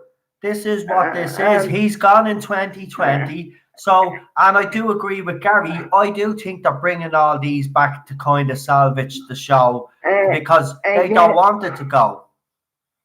yeah, but I totally agree with your point. But do you not think that he's bringing back up to much? Yeah. At the same I agree. He time? is. He is. I agree with you. I would have been just happy with the Daleks or the Cybermen. One of them. Yeah. Not even them or an older villain, right? But he's decided to reel out the whole lot of them. God knows who Yeah. else is going to be announced, Daniel. Do you know what I mean? At this stage, Yeah, you know what I mean? Yeah. He could roll Yeah. out bleeding fucking uh, Tom Baker for yeah. all we bleed now, ain't you see? Also as well, like, I apologise for not being able to make Stepdy's life stream. I had to be at the stadium Hang a on. bit earlier. Daniel had a choice yesterday, right? Let's see which one people agree that Daniel should have took. Listen to me at a live stream, rant for 3 hours, or go and see his favourite football team kick Lazio up the arse and win 2-1. Yeah. Yeah, exactly. You don't have to apologise. It was a football match, mate. I'm delighted you were there to see them win. Yeah. Seriously. We watched the match. You were there. We watched it on TV. We were watching it with you, Daniel. We were watching it with you. That second goal was just amazing, mate. Brilliant. I was thinking, the first thing I said, I'm delighted for Daniel because he was probably going to go home pissed off and now he's going to be happy as that. And because I thought you were going to mess it up now, to be quite honest with you, but you didn't. Well done. I mean, like, see when you scored, I'll basically lost my voice. Basically, as I shouted that out, I basically lost my voice for the entire night. Great night, mate. Great. You know what I'm like though when I get passionate about stuff? I'm even just as bad at the football, do you know what I mean? No, look, I've been at a few games like that myself where it's 1-1, couple of minutes to go, you think it's over, you think you've lost all 3 points and you've just 2 points and you're like, oh no, and the next of all, bang. Seriously, I was at a match a few years back, Ireland versus Russia. Now, we still ended up losing the game, but Russia plummeted us in the first half. It was 3-0, right? We came out second half, not a hope in hell. We got a goal, then we got a penalty, and then like for 20 minutes we hammered at our goal. We still couldn't get it in the end. But Jesus, man, the atmosphere. I know what it's like when it gets like that. Brilliant. Oh, by the way, the atmosphere last night was incredible. You should have. I should could have experienced it live. It was just amazing. Why don't you do if you can, why don't you do the next time? Because you go very regularly, as you said, to home games. Why don't you try set up an old camera phone or something and do a little vlog before you actually the way you just see the football YouTubers do it. They do a little blog when they're in the stadium talking about the atmosphere and who's playing. And then you could do a little while the match is on, just show that because you'd hear the atmosphere with the phone, That'd be a good idea. You could do that. I'll consider it. And anyway, I was going to actually say to you as well, the reason why there was no content on my channel today is because, like, I was in the process of setting it up, typing in like all the verification stuff and everything, and then it told me I have to wait till 24 hours till I can upload anything. I should have told you that. That's my fault. I should have told you. Yeah. So when you set up a YouTube channel, you have to wait before you can actually. Yeah, it's ridiculous, but I mean, look, once it's done, then you're free to go, and then it's it's easy, Daniel. It's not. I've got sort of 2 videos in my mind. I've got my sort of I've got a sort of report from of this game in mind, and I've got another epic channel and coming up tomorrow. So those are my two videos, but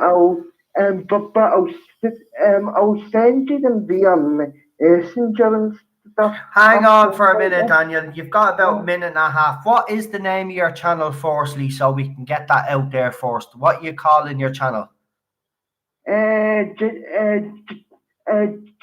Just my name that appears in the chat. Okay, right. Because you know you can change it where you can actually have a name on your YouTube channel if you want to. You can actually make your own name. So you're keeping your own name, yeah?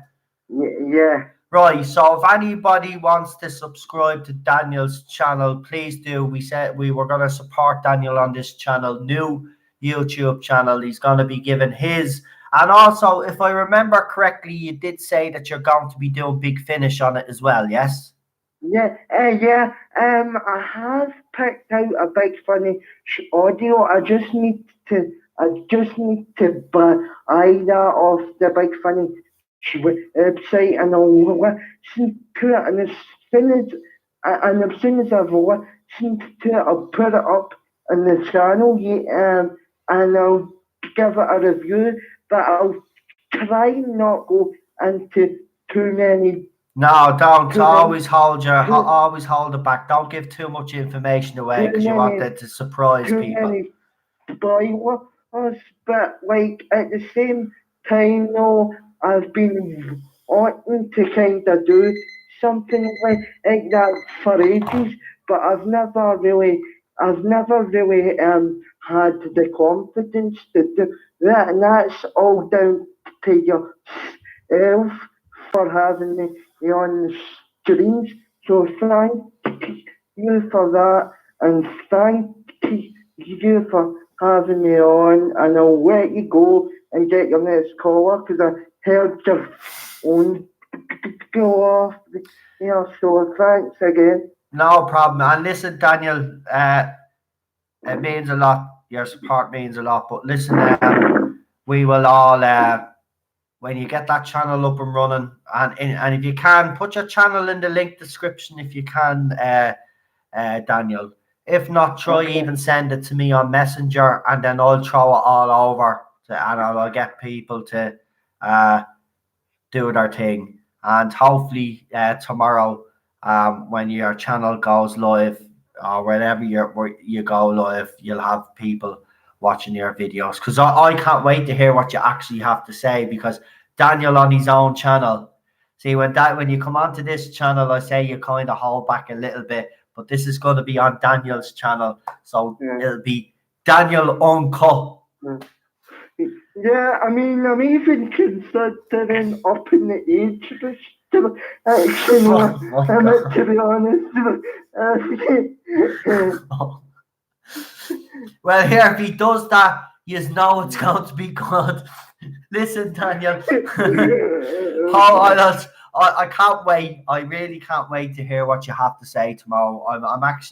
I'm very excited. You know what? We've had John Googan now, and we now have Daniel, two of our little community people, part of our community. Daniel is a friend. I can say that. John, I talked to John as well on Messenger as well. You know, it's great to see so many of you doing stuff like this, because we need more people like you doing stuff like this, putting your content out there, telling people how you feel about this era. And John has put his blog there for anybody that wants to see it. It's just gone up into the live chat again, so go and check out his blog, please, and share it. Daniel, listen, been a pleasure. I'm delighted that Celtic won for you yesterday, and listen, I can't wait, as I said, to hear you tomorrow, mate, and I look forward to being quizzed by yourself when I come on. I'll do a couple of videos still to get in this. No problem. I understand that.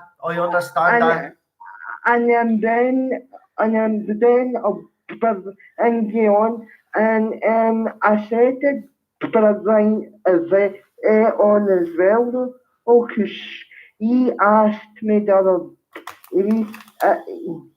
and to come on to my channel, so I'll get you on first, then I'll get on, and if anybody else wants to be interviewed by me, I'm up for All right, no, but I'll let you go and I'll let you get on your next caller. No problem, Daniel. Listen, brilliant call as ever, mate, and I'll talk to you on Sunday. And listen, if anybody does want to be interviewed by Daniel, please let him know in the live comments, or if not, send me a text and let me know that you're interested in being interviewed, and then I'll pass on the message to Daniel.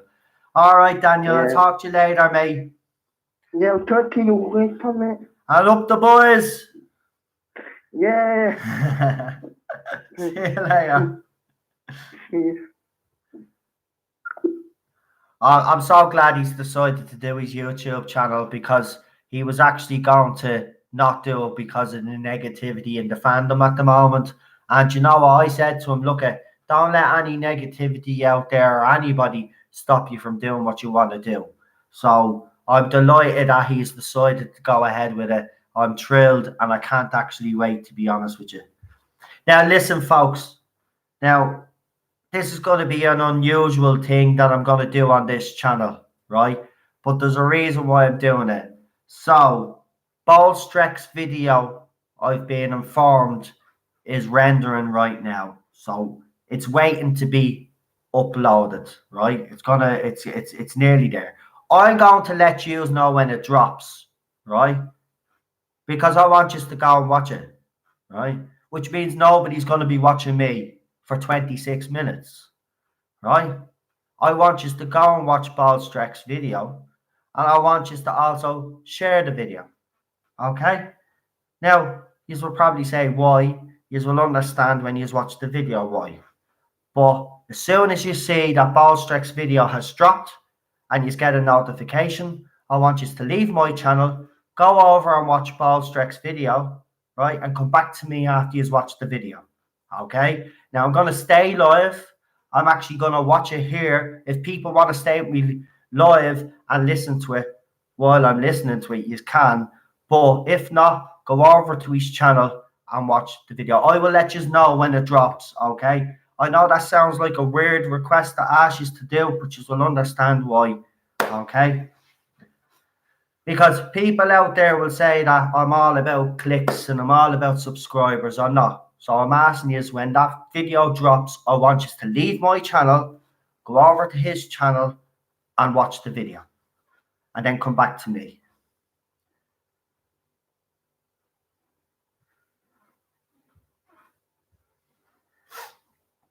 You know, when someone does something in this fandom, right?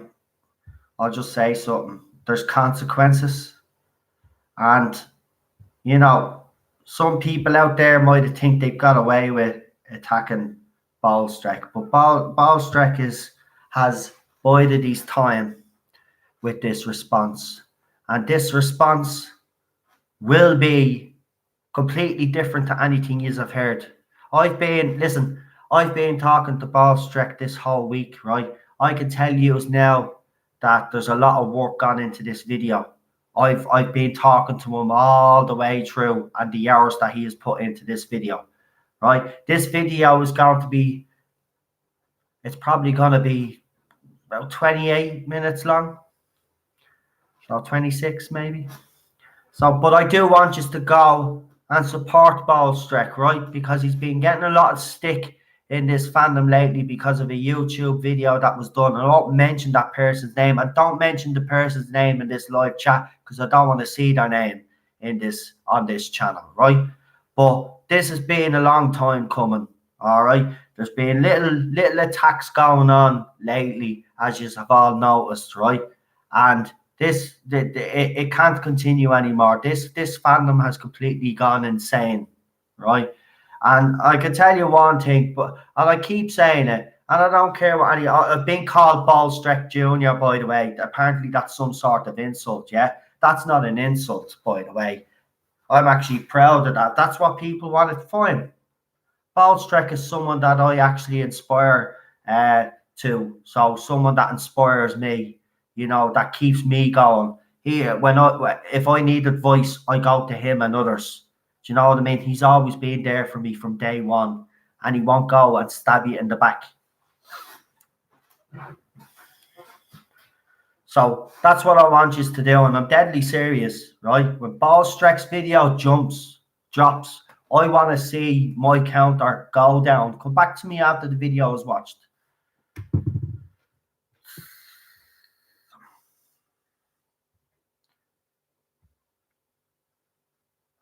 And I'm going to inform him as well that I've told everybody to leave me stream, because do you know what? This is about supporting him. I want him to know that he's supported, because seriously, imagine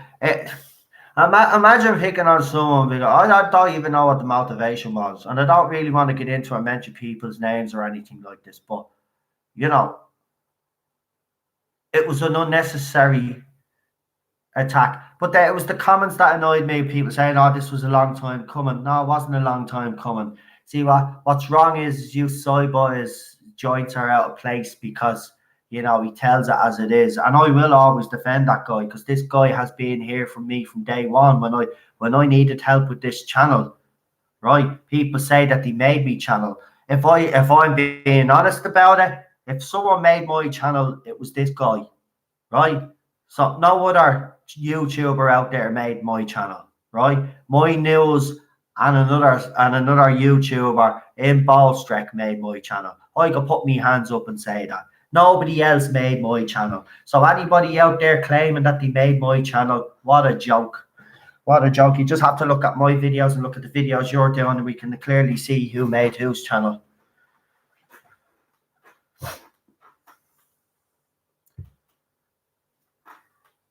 I can't wait for this video. That's why I'm waiting. I'm on Twitter now waiting. Right, but we'll take our next call anyway. Here, we'll just take our next call, so because we'll have a bit of time. We have a bit of time. I wanted to bring on 1, 2, 3 more people. Right. So where is he? I just want to make sure he still wants to come on. Okay.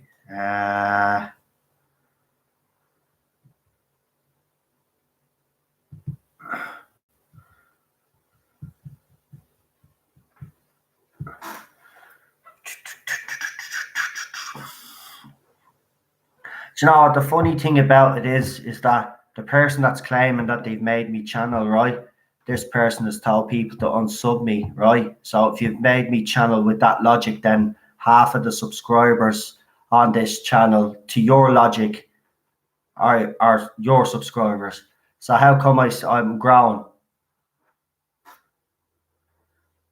That's the deceit. Don't make false claims, because it's not true. And the fact that telling people to unsubscribe as well, that's just the lowest of the low. You don't do that. Even I wouldn't do that. And I've been accused of doing that, but I've never openly said to people, don't. Right. Let's get this show on the road.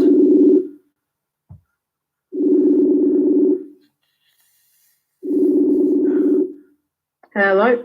Hello, Geek Dane Joel. How are you, mate? I'm good. How are you now? I'm not too bad, mate. What would you like to talk about tonight? Well, tonight I kind of wanted to talk about just a bit of positivity. Go ahead, yes. I'm really all for it. Tonight I just have a bit of spark of positivity in me, for once. I just want to talk about Doctor Who and the positive aspects Doctor Who has given, not just me, but all of us. Right. So, the Chibnall, I mean, as much as I'm enjoying the Chibnall fuel and how he's going out, I'm all for it. I just really wanted to get some positivity around. So I mentioned also I'd like to thank everybody who really made really nice comments about my first call on Wednesday. It was really appreciated, and I thank everyone for the comments, and I thank you for having me on. No problem. And thank you. And then so I'll just start off with Planet of the Dead, 2009.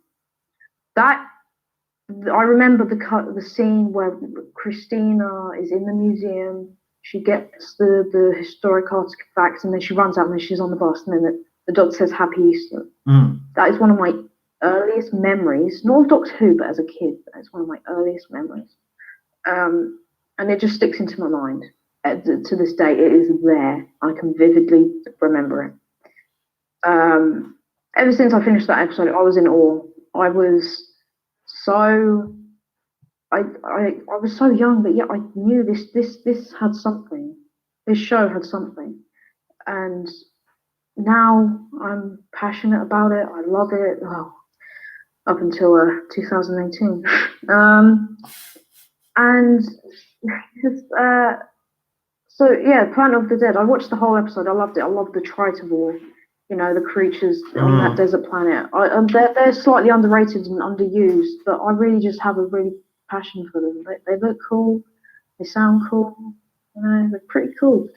David Tennant was my first Doctor, and I always thank him for that, for getting me really kind of introduced to this show. And I've met him once. I've met David Tennant once, but I was so starstruck when I was talking to him because it was the autograph table. So I just I got the photo that I wanted him to sign and everything, and I was like, yep. I'm like, I couldn't get a word out. And then after the episode came, obviously it was the Next Time trailer, because obviously this was 2009, so when they were doing the specials.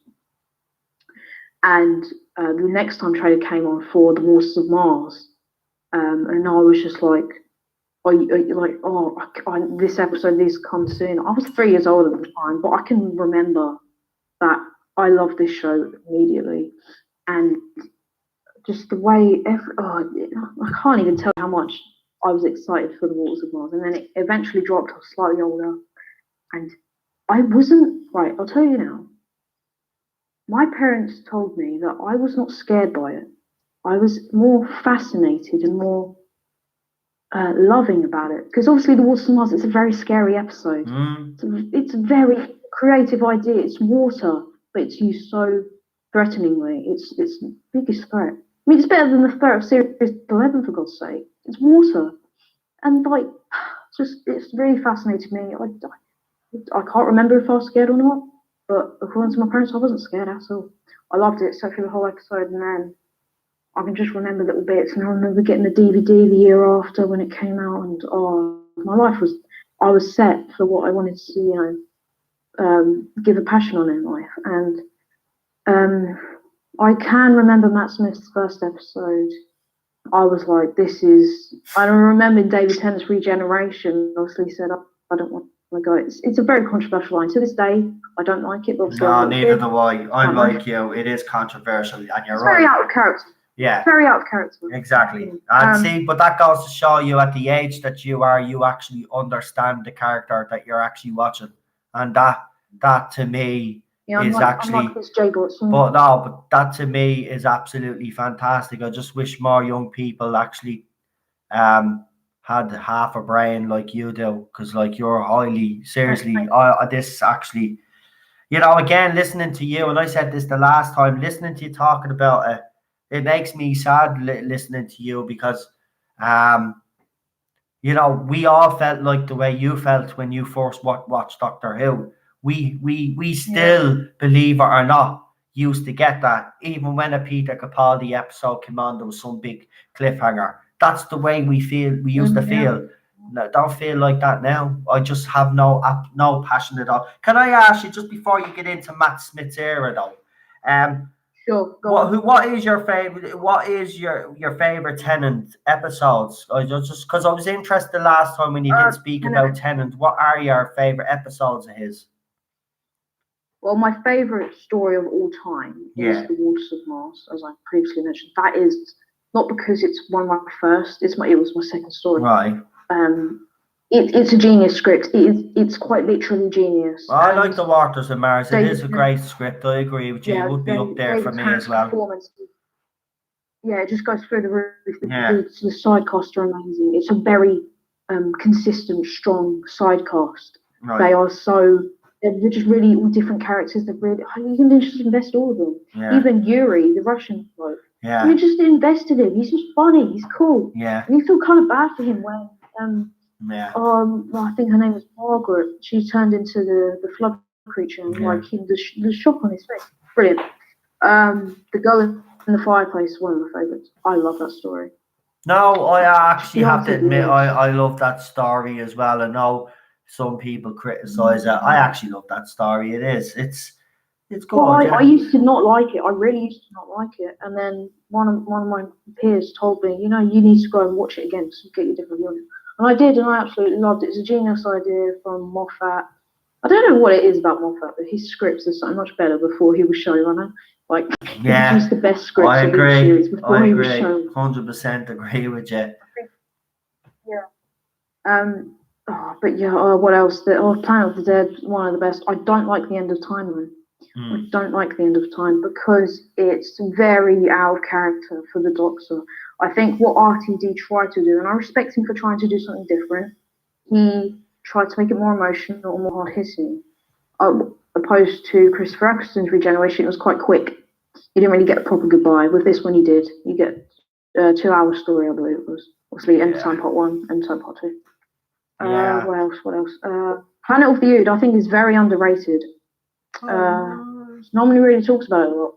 I think it's quite underrated. I not a big like fan of that Journey. episode. I didn't know that was underrated. That's the first I've heard of it. It is underrated. It shouldn't be, actually. Yeah, I don't really hear many people talk about it, and it sucks, to be honest. I don't think there has been a bad Ood episode, actually. There hasn't been a bad Ood story if you think about it. Four. Yeah. You've got the impossible, Speaking the of Satan another pit, Ood the episode, impossible the planet. Impossible Planet. Yeah, that's one of my favourites. Yeah, that is brilliant. That's actually a creepy episode, believe it or not. That'd be one to put on for Halloween, actually, Halloween night. That at midnight. That's what I did last year. What I did last year. I put it on for Halloween last year. But yeah, I'm really surprised that writer has not returned. I think it was Matt Jones, I believe. He has not returned to do another script, and it's a shame because he was so good, and he made a script, a 2-part script that was intertwining. It was creepy. It was good for younger audiences, and it was good for adults as well. It's just good sci-fi. What else? Series 2. Let's think of Series 2 stories. Not many good Series 2 stories, I must say. Oh, my mind's gone blank. Right, we'll move on to Series 3. I love Smith and Jones. It's a great pilot episode for a series. It's probably the best series opener, I would say. With the exception of the 11th hour. But I would say Smith and Jones is one of the best. I love the Jadoon, although I'm not excited for them in Series 12 whatsoever, because they're using them as villains. You see, in the way, yes, the Jadoon were a semi-threat in Smith and Jones, but it wasn't. It was the plasma ball. That was the really huge threat. And then, but yeah, in Series 12, it seems like they're going to use them as the main antagonists, which I don't like because they're not bad. They're just space. Well, I don't know if they're going to be the main antagonist because, like, you've got the Daleks coming back at the Jadoon. Yeah, I'm just talking about in that episode that they're going to be, and I think they're just going to be used to. Or are they just going to be used in one episode? Or are all of these villains going to appear together at some stage? Nobody's even thought of that either. What if all these villains are going to be in the same vicinity together? That didn't look right, did it, when I did that? Oh, what was it? The Pandora Carbon. Yeah, like that. Yeah, could be something similar. I'm just saying, I like to speculate anyway. Hopefully not a full copy. Hopefully not a full copy. You know, Chibnall copies everyone. Hopefully don't copy. Chris Chibnall is the Jar Jar Abrams of the Doctor Who universe. That's what he is. Yeah, he's definitely. Yeah. Anyways, my mind's gone blank with David Tennant stories. I love the Unicorn and the Wasp. I love Midnight. That's crap. That's good. Yeah, I like the Unicorn and the Wasp. Good story. Good solid story. Yeah, it's quite funny as well. The Unicorn. And the Wasp. Yeah, it is. Matt Smith. Right, here's where it starts getting good because Series 5 is one of the most consistent series. Also, I do watch all the classic Who. Listen to Big Finish as well. I'm not just a New Who fan. I love all the classics. Love all the New Who. Matt Smith, the 11th hour is cracking. I love The Beast Below. Even Stephen Moffat himself admitted that he does not like his script, The Beast Below. But I disagree. I think it's great. I think it's a good second episode to it all. I don't mind The Beast Below.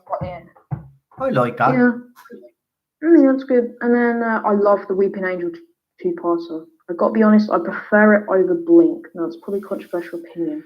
I don't think that's controversial at all, to be honest with you. Me and you agree. I've had this debate with other people. I'm sorry, but whether you like it or not, Blink is overrated. The best Weeping Angel story is the two-part Weeping Angel story. That is the best story of the Weeping Angels, and I'm sorry. Even if you have a different opinion, I'm overriding your opinion, and I'm telling you that's the best one. Blink is like that because Blink is overrated because it is the first story. But if you look away from that, if you don't think of it that way, and you actually look at the two stories with Matt Smith, much better. Yeah. With the clerics, much better. Yeah. And then Angel Bob. Two-part finale of series 5. Actually, justice for Angel Bob.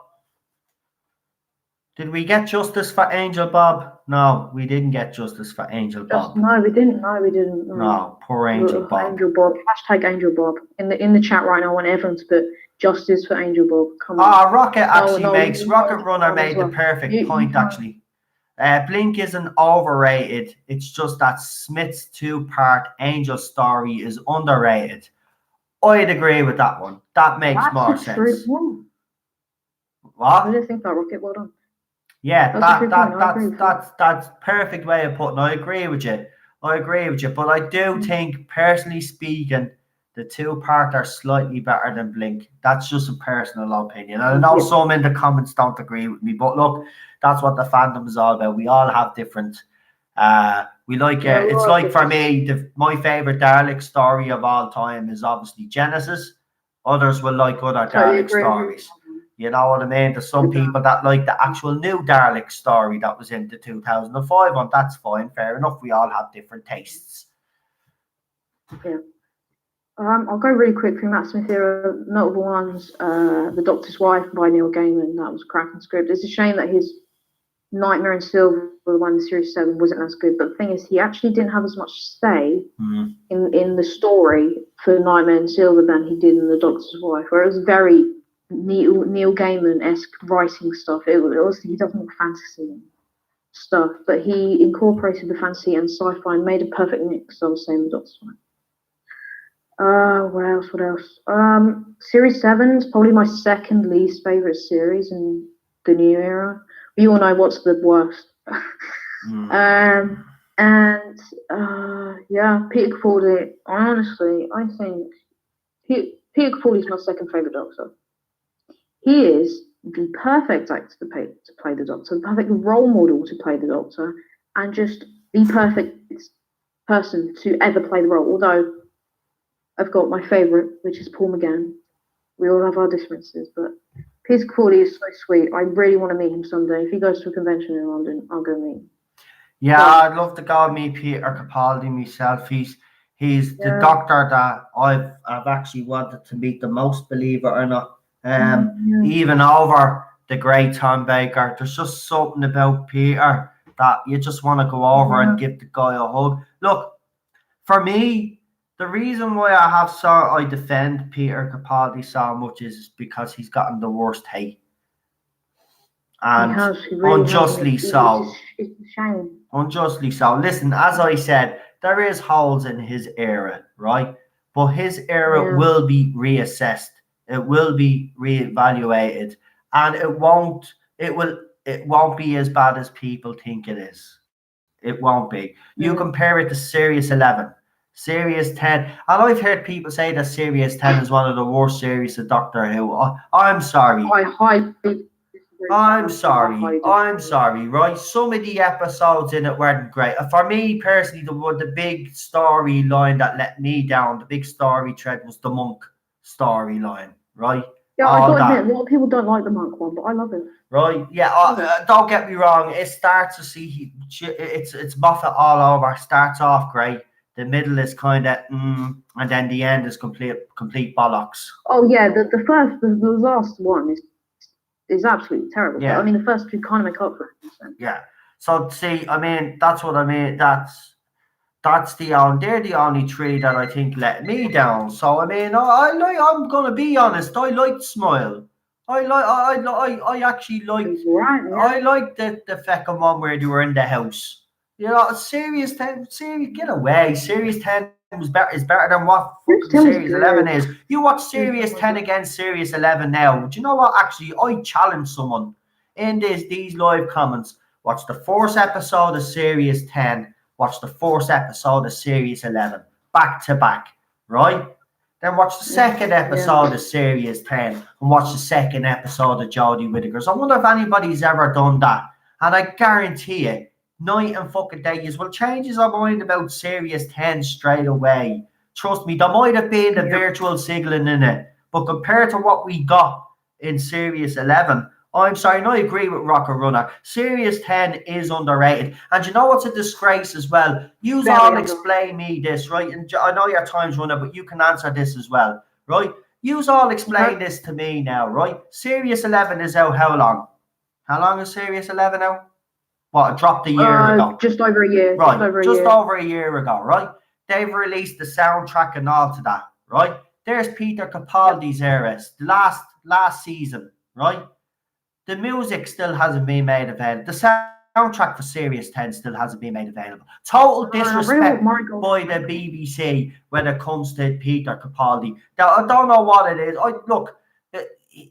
He was pushed. I don't care what he's saying, right? He was pushed. He's always going to be diplomatic, right? He was pushed, right? He was pushed to accommodate Jodie Whittaker, right? And it just annoys me that they haven't even sold his stuff.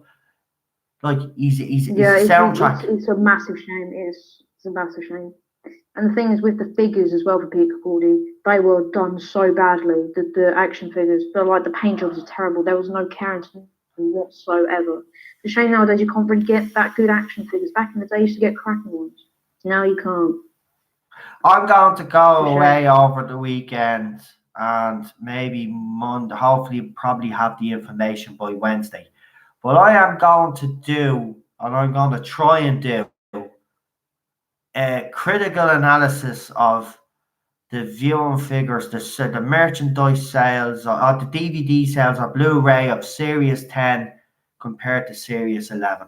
I'm going to do a complete breakdown. I want to see how many Peter has sold over Jodie Whittaker. Because remember, if Matt Smith and David Tennant were selling 250,000, right? Now, I know Peter is nowhere near that level because we already know it was on the decline anyway. Jodie Whittaker's era is only sold 10,000 copies, right? Now, it's ridiculous. It just shows that people don't like it. Exactly. I don't know what the BBC is saying. That it's you mean to tell me that Series 10 has only sold 10,000 copies? I do not think so. It has sold, but it's Peter Capaldi. It does. Even though Peter Capaldi's era is flawed, right? And in a few years' time, it will be reevaluated. I genuinely do believe that people will look back at that and think it's not as bad as because of all the virtual signaling. That's why people are.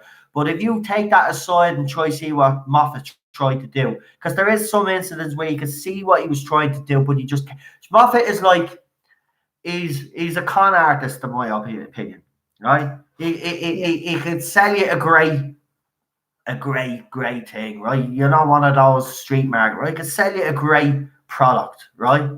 But you think it's a great product, but you know it's a pile of shit, right? Now, I'm not saying everything Moffat has written is a pile of shit, right? He's writing, don't get me wrong, has frustrated me over the years. But I'm serious, if people actually do think that Series 10 is better, Series 11 is better than Series 10, don't care. It's not because I like Peter Capaldi. The fact of the matter is that Series 10 is miles ahead of Series 11 because Series 10 had one advantage, right? One advantage. Not even Peter Capaldi or Pearl Mackie. I had one advantage over this new era. It still felt like Doctor Who, right? Yep. Series 11 doesn't. So Series 11 feels like EastEnders with sci-fi. Exactly. And as someone said to me, I haven't even got any sci-fi. Exactly. Broadchurch in fucking space. Yeah, Broadchurch. God. And speaking of Broadchurch in space, he's literally got the full cast of Broadchurch in series. I know. Not just Jodie Whittaker. No, I know. You've got Julie Hessenfeld. I know. It's mad. Do you know what? It's madness. It's madness. Jesus, I just got a notification to say that my channel 2 minutes ago. I got a notification to say that my channel went live like 2 minutes ago. I'm like, I'm already live like about 2 hours. So you're you're you're an hour 58 minutes too late. Fuck's sake. Yeah, Right. that's, Listen, Joel, Yep. we've kind of ran out of time now, mate. But listen, if you don't want worry about it. if you, I've realised that. no, you're cool. If you want to come on Sunday again, I'll put you down. Just do what you did tonight. If you want to come on, just send me Yeah, I'll do a that. message, right? And I'll bring you on Sure. Sunday. It's a bank holiday here in Ireland, so I don't have to worry about the Sundays and the next day, Monday, because it's a bank holiday. Alright. So we've got a bank Nice. holiday here in Ireland. Right, listen, thanks for Cool. coming on, mate. I really appreciate Thank it. you for having me. No problem. Anytime at all, mate. Listen, you look after yourself and have a great weekend. Sure, you too, man, and I'll probably be on the chat. So No problem, Talk to you mate. I'll talk to you soon. see ya. Bye. Bye. Bye.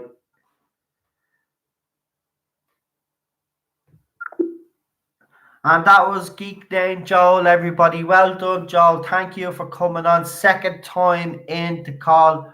It's when every time I listen, that's the second time I've listened to him now, and a younger fan, he's aware of what this character means to people, and you can see that he fully understands what the character should be and the way it should be played and the way it should be done. And I wish there was more, and there is. I'm not gonna say that this whole young generation is a write-off, because that would be untrue. Because Geek Named Joel and others like him are proof that not all people at their age are crazy. And because, let's be honest, most of them are. But when you got guys like him that understand the character and understand that it understands what made the character good, and you should never. I mean, he talks about he's listening to Big Finish and Classic Who, and that's what I would say to a new Who fan, especially a Jodie Whittaker fan. You've got to understand what you're watching. So go back, instead of slating all the doctors that you have been slating, why don't you actually just go back and pick a doctor, right? Anybody could tell you which doctor to pick, right? But make your own choice, because when it's your own choice, then you've made it yourself. But personally speaking, I would either go for Pertwee or Troughton or Baker, actually any of them. That's the problem. You've got so many. They all have great stories. This is the thing. But Geek Named Joel and others like him that are his age, they really understand the show. I just wish that there was more people like him online, that do be online, that give out. I mean, I'm sick of people saying. I mean, there's a post there, right, that I said, and it says, the best doctor of all time, putting our arms around one of our predecessors. So it was Jodie Whittaker putting her arm around David Tennant, and they're basically saying the best doctor of all time has her hands around one of our predecessors. And I was like, are you taking the piss? You're telling me that you think Jodie Whittaker is the best doctor of all time, but yet better still, you think she's better than David Tennant. Now, I'm not David Tennant's greatest fan, right? I love his era. I really do. I just think in some, like most people, he's a bit of an overactor. And that part where he says, I don't want to go, I literally wanted to take a shotgun to him and shoot him to make him hurry up to regenerate, because it was actually doing me head in. We don't need emotion. See, this is the new thing as well with this new Who. I liked Christopher Eccleston's regeneration. Right? It still had enough emotion in it. I had his little speech and bang, done, right? Okay, David Tennant, the big long speech, I don't want to go, why me, and all this crap, just regenerate, right?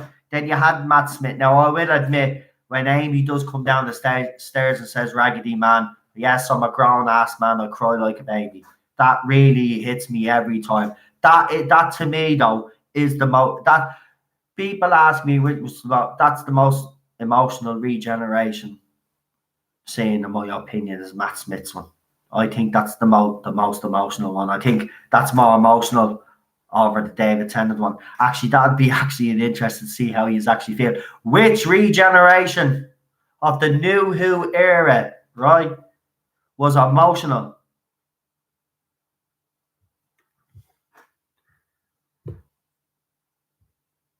For me, it's definitely Matt Smith's one, but that's just me. I think it is the whole scene, little Amy running around, and then she's walking, and as soon as I see that, that's where I go because I know it's her. She came back like, and I'm like, oh no, this is good. This is too much. It's too much. But that's if you're gonna do it, that's how you do it. But at the same time, I wish they just cut it out completely. To be honest with you, right? You're dead. Regenerated, done. You know, I don't want all that spiel. Even Peter Capaldi's one felt a bit forced as well. I let you go. No, you didn't. You're the same man, you fucking idiot. What you doing? Have you forgotten that this is supposed to be the same person? Not same person, the same. Oh, geez, it gets complicated. Same person, same being, same whatever. Jesus, it's supposed to be the same thing. I don't like emotion in sci-fi. Right, a little bit, right, but I don't like sex in sci-fi unless it's an R-rated movie and it's like, you know, proper gory alien crap coming out through people's stomachs and on. Do you want to throw a bit of sex in? That's fine, right? But Doctor Who is a completely different goldfish, fish, doesn't make sense, does it? Doesn't. Yeah, man, that it does. That Matt Smith one gets me, man, every time. And Piers is, I will admit, Piers is emotional, but it's just that last line that ruins it for me. I let you go. No, you didn't, because I know you didn't. Why force the line in there? We all know you didn't. Jesus, stop lying to us all. Yeah, it hasn't come out. Oh, hold on now. I'm after getting a message on Twitter. This could be it now. I'll tell you now.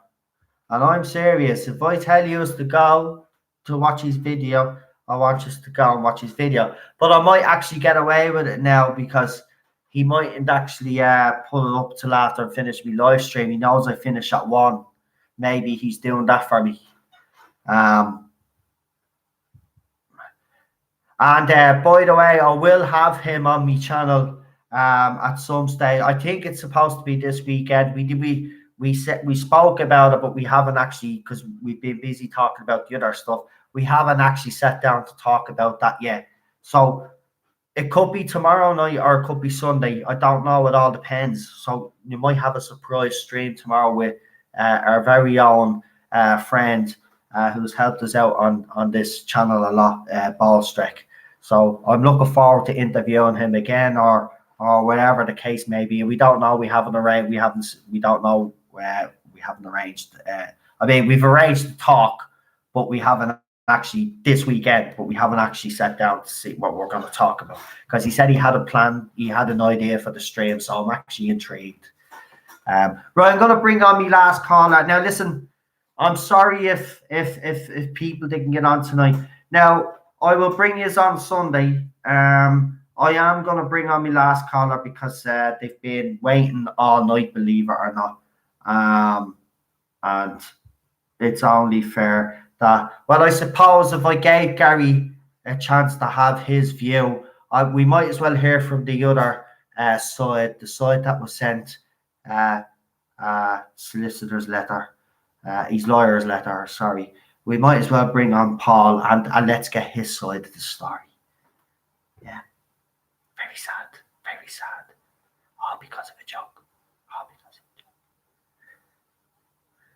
joke.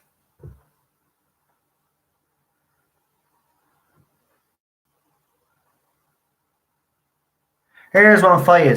What is calling SJW falling off a cliff? A snowflake.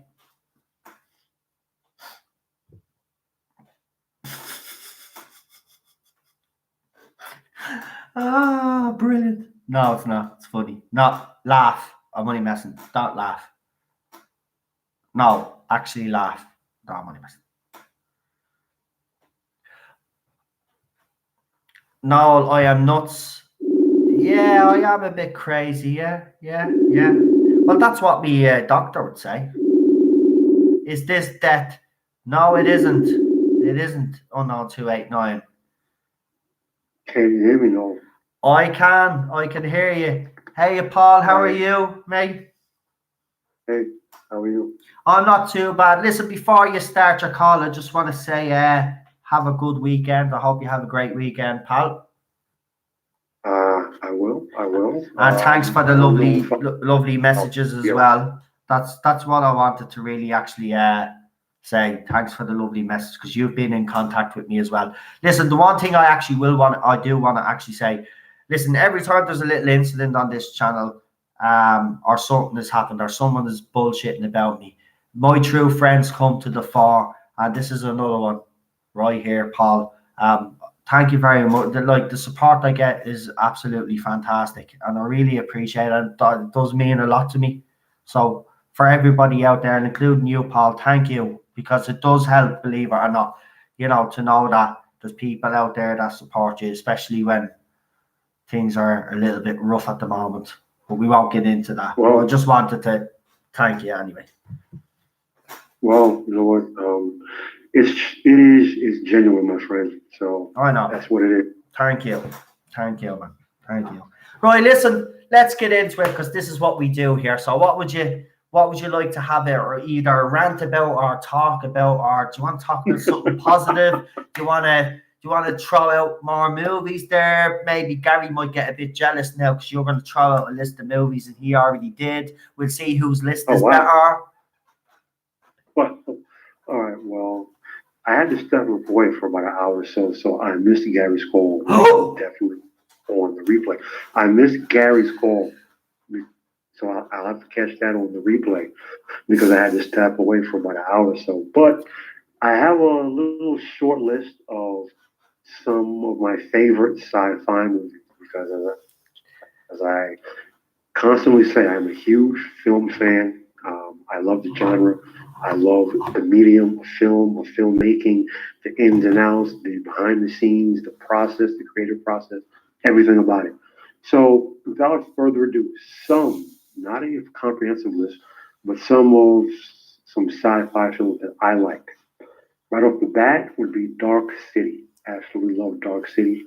I think that it was a different film. It went in a few different directions. Another film is Sphere, Sphere, the one with Dustin Hoffman and Sam Jackson. Yeah, and great movie. Driver underwater, great film. I mean, totally out there.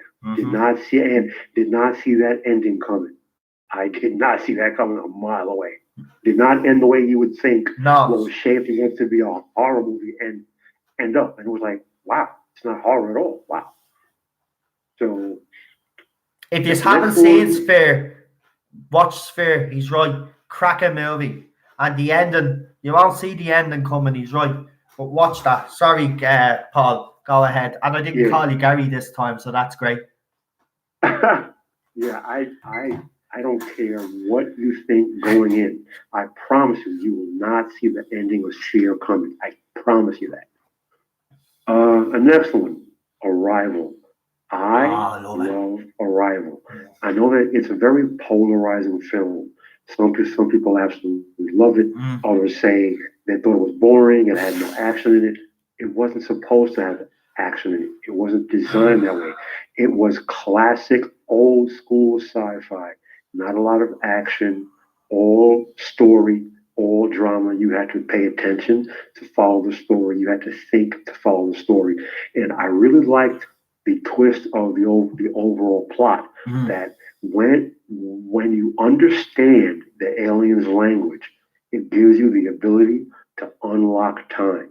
You can experience time frontwards or backwards in a non-linear fashion. Absolutely brilliant. Brilliant. Another one I liked is, and Noel, I keep telling you about this one, Solaris. Now, not the George Clooney version. Yeah, the Russian version. Yeah, the original Russian version. I believe it's on YouTube in its full entirety. If it's not, you can just Google it, and there is a page where you can actually see it. But I'm fairly confident it's on YouTube. It has subtitles because it's Russian. The author of the story was Russian, Solaris, and you know what?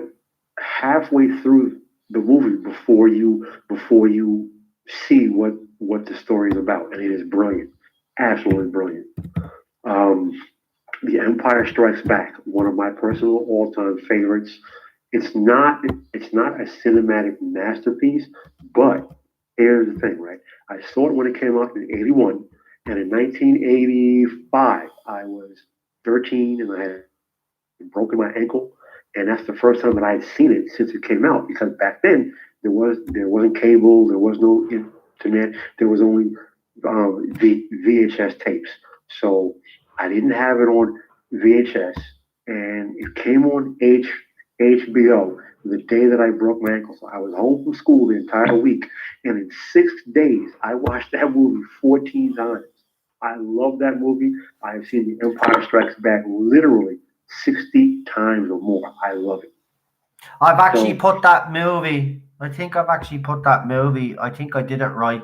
I think I've put the actual movie in mhm. the live chat there. The movie that you just spoke about there, not the George Clooney one. I've put it in the I've put it in the live chat for you guys. If you want to take a look at it there. So yeah, go ahead, Paul. I'm learning as we go along. So that actually felt good for me to do that because, like, I did something right, wife. Okay. I Really probably quick. didn't watch. Matrix, I love first the first one. first one, brilliant. Can I ask you Absolutely something brilliant. before you go any further? Because I know you said the Matrix before. I'm a fan like you of the first one. I agree with everything that you said as well. That it was a groundbreaking movie of its time. What did you really think of the second and third one? I can tell you what I thought. I thought they were rushed anyway because the two of them were kind of filmed at the same time, weren't they? They were filmed one and they released one within a week of the other one. That's what I think because they rushed the stories. That's why it Okay. didn't work. I think if they had took their time, done the second one and the third one, but then I was thinking, well, the first one was so groundbreaking, they were never going to repeat the act the second and third time. So should they have kept it to the one movie? Do you think? All right. In the States, Matrix, I forget the title now. Anyway, Matrix Part 2 was released in May, Yeah. and Matrix Part 3 was released in November Oh, was in it? the state. Right, in the States. Now, here's my thoughts about it. Part 2, to me, was a really long trailer. They literally could have taken Part 2, condensed it down to the best parts. They could have cut it down to an additional 20 minutes and added it on to Part 3. Part 3, I really liked. I didn't like the fact, now hear me out. I didn't like that they killed Neo. However, I liked the movie. I didn't because I like Neo so much. So I like the movie. I have nothing bad to say about it. I really liked Part 3. I was just sad to see that Neo had to die, but I understand how the story goes. But in true fashion, it raised another question because that was not a final answer because the mainframe still exists. So at what point will the mainframe decide, you know what, screw it, I'm just going to attack the U's again? Yeah. But Can I with just that say said- something real quick there? Listen, guys, right, Yeah. while I have Paul here, Paul, you could just stay on because you're going to stay on with me till the end anyway because you're the last call. Listen, do me a favor, folks, for all you guys. I've told you already, Ballstreck's video has actually dropped now. So for anybody that actually does want to go and watch it, go ahead and watch it. If people do want to stay, I have Paul on, so I might be able to play the video actually while I have Paul on. So what I'll do is I'll just watch it afterwards. But if you could show your support share the video, do all the usual things that you would do for this channel, and go and support Ballstrek. And please leave him a comment there as well. Show him that you are supporting him, because do you know what? I'm being honest with you. I said this already, and I'm going to say it again. This fandom has become completely toxic, and to go after someone like Ballstrek, and especially that, because I know the guy from talking to him all the time, and I know how he is with me and other YouTubers and how generous he is, and for this to happen to him is wrong. And I'm glad that he's decided to respond in the way that he's going to respond. I've been told, I've been given sneak previews of what he's going to do. This is going to be completely different to any other style of video that he has ever done before. So it's well worth watching. It's not going to be a usual ranty video, right? It's going to be done properly. I can't wait to see it myself, but like, let me know if anybody has actually watched it. I see 18 of you are still here, 18 people that are bold. What did I tell you? Go and watch Ballstrek's video. For me, this is not about subscribers or who's watching right now. I would like us to go and watch his video. And me and Paul will just have a little talk here to ourselves while the rest of you go and watch the video. And then you can watch the rest of the live stream then afterwards. Yeah. So please go and watch his video. So Paul, we'll just continue talking, right? Because, you know, I mean, I'm deadly serious. I hope you do go and watch his video. Extra Spice Mikey, go and watch Ballstrek's video. He's at the doing a response video. Go and watch his video, guys, and then come back, right? If the stream is over, it's over. You can watch the end of the stream then, or watch the start of the stream again. Go and watch his video. I'm deadly serious. Please go and watch his video. Me and Paul are going to talk here for the next 20 minutes. Go and watch his video. See what it's about. Let me know. If someone can let me know before I watch it. Well done. Ballstrek's video. And share it as well. Right. Actually, it's after getting worse. I've told people to go and they're all staying. I know you are all, look, I appreciate it. I really do want you to go and watch his video, though. I'm not actually taking the piss. I really want you to please go and watch his video. I'll be here. This channel will be here. You know, I'll just have a little chat with Paul now. So, Paul, go ahead anyway. Sure. You just keep, yeah, we'll just keep talking. So you're going to be on until we finish anyway. So it's no big deal. So you've got 20 odd minutes there. So, I mean, you can talk about other stuff as well. You don't just have to mention movie. Is there anything actually, just before, I wanted to actually ask you, I don't know if I actually had, did I ask you about the new Dalek design? Did you see the latest video I put up where they did an up close version of the Dalek? So I actually put, but here, I actually filtered those pictures, right? So the second picture, I think, was the original, and I filtered the first and the third picture, right, to get the different contrast with it. Have you seen the new design? Yeah, I have seen it, and I think it is absolute and utter filth.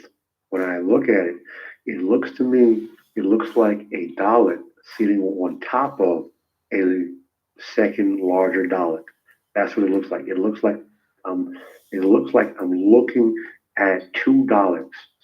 You know, it's like when you were a kid and your friend hopped up on your shoulders and you put a sheet over the two of you because you wanted to be the same height as a grown-up. That's what that looks like to me. It is the most horrible, ugly, horrendous thing I've ever seen. It's like the top section is one design. The middle section where you have the gun and the sucker arm is a second design. And then you have the lower base is something that's some sort of freakish Dalek on freaking steroids. It is disjointed. It's all over the place. And to me, it's just another indication of how much of a hack Christian Wall is. Because he, once again, he has stolen someone else's work and tried to dress it up to make it look like his own, because he has zero creativity, nothing. And you know what? Let's talk about something else, all right? Yeah, come on. Now I'm freaking pissed off, because when you look at Broadchurch, I thought season one of I'm gonna get a cup. You keep talking. Brilliant. But listen, let's be effing honest. There was nothing original about Broadchurch. No. Okay? Two 2 police officers were called in because of a small town murder. No one knows a damn thing. No one has seen anything, and they're questioning everyone because everyone knows everyone's personal business because the town is so damn small. So who the hell killed this little innocent child? I mean, so there was nothing in any way original about anything that he did. Okay, you sat there other than the ending. There was no suspense. There was no drama. There was no, wow, what's going to happen? Yeah. There was nothing there. All I right. agree, So actually. Christian Walls is an effing hack. Yeah. Okay? He does not have an original thought in his head. And you see what he is totally destroyed to my favorite frickin' show. And that shit really pisses me off. Yeah. He's also destroyed Law and Order as well, actually, because they did a Law and Order UK that starred Bradley Walsh. Now, what I've been told, obviously by the sources, and this is actually interesting, and I'm glad so many people have actually gone to see Ballstreck's video. I'm proud of them, actually, that they have actually gone. Thank you. You will see this later on. I really appreciate you doing that. But I heard, right, and this is what we've been told, that they had the same issues with um, Law and Order UK. He was leaving scripts half done. They weren't basically not completed. He was handing them in late, like he was doing for Doctor Who. This apparently is a trend with Chris Chibnall. I actually do agree with you. I think he is worse than, and I'll be criticised by Star Wars fans for saying this, but seriously, if he was to take hold of the Star Wars franchise, he'd be worse than Jar Jar and Rian Johnson. This guy he is like the other two guys, let's be honest, they have written some good in the past, right? Okay, it hasn't been perfect, but Chris Chibnall has never written that, and that's really, as you said, even wow, or even totally that you could say, yeah, that was awesome. He's never written that in good. There's always been his shows have always been disjointed. It was the same with Sirius to a Broadchurch. That was very disjointed, and then I was surprised when a third part came out, and then he totally changed Jodie Whittaker's character, and it didn't. I could kind of get it to a certain extent, right? She was playing a grieving counselor, but in season 2, sure, she nearly had a breakdown anyway. Remember the court case and all? Right? No. Go back to Doctor Who and look at dinosaurs on a ship or dinosaurs in space, whatever the hell the damn thing was called. Dinosaurs on a spaceship, yeah. Right. That was a ripoff of Invasion of the Dinosaurs from the John Pertwee era. Okay? Chris Chibnall has never done anything original and creative of his own. Everything related to Doctor Who he has taken a story from something else. And even if you look at 42, okay, now just follow me here. Doesn't 42 remind you of a space-based version of a combination of Inferno and the Green Death? Think about that. Take the best parts of Inferno and the Green Death, combine them, and you have 42. There is nothing original Chris Chibnall has done in his life. All he does is he takes other people's work and he redresses it up to look like it's something. Exactly like JJ. He can't even do it creatively. Exactly like JJ. JJ does the exact same thing. He did it with Star Wars with obviously The Force Awakens. Now, I will say at the time I didn't think that was a bad Star Wars movie because at the time, no, but hear me out. I have changed my opinion because I've watched it again, right? Because when I watched it the first time, I was half watching it, right? Now, I could, when I was half watching it, see, this is A New Hope rehashed, right? But have you seen the latest trailer? I wanted to ask you, actually, what did you think of the latest Star Wars trailer? Because that was an absolute joke. The latest trailer makes no sense because if you follow the trailer, simply follow the trailer. Okay? Yeah. Remove everything else from your mind. Remove everything else from your mind. Based on that trailer, you're looking at 3, maybe 4 different movies. Yeah. Think about that. Yeah. Nothing about that trailer makes sense. That trailer is showing you 4 different stories from 4 different movies. So I heard the live stream that Doomcock had about a week ago, and he said, according to two of his sources, 80% of the movie was in reshoots. They were completely reshooting the movie. That they don't have a movie, and that the people over at Disney are in full panic mode because the movie comes out in less than 2 months. Less than 2 months, and they literally don't have it filmed yet. So when you look at that trailer, it's all that trailer is those are the completed special effects shots. Yeah. Because special effects literally take months.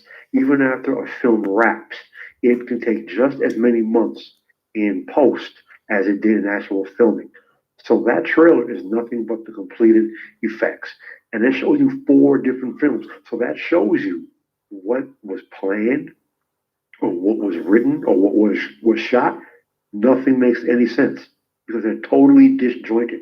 So at this point, I can honestly say I have zero clue what this movie is going to be about, and I'm still trying to figure out who is the rise of Skywalker.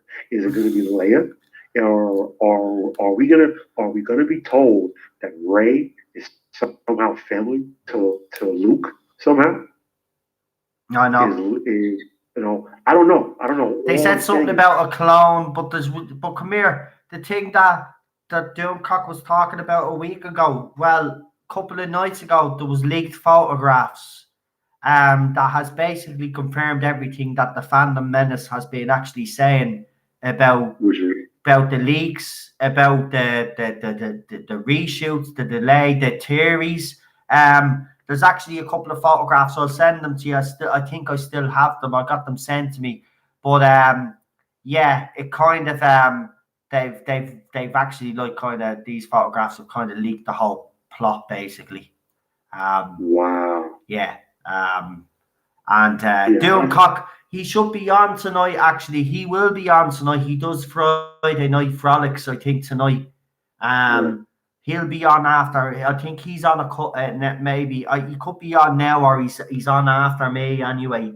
I do listen to him and Gary. I do go between the two of them, but they've been very busy the last couple of days because they've had huge success in the Star Wars fandom, especially with these leaks, because they basically confirmed everything that all these channels that have been slated by the media have been saying have actually come out to be true.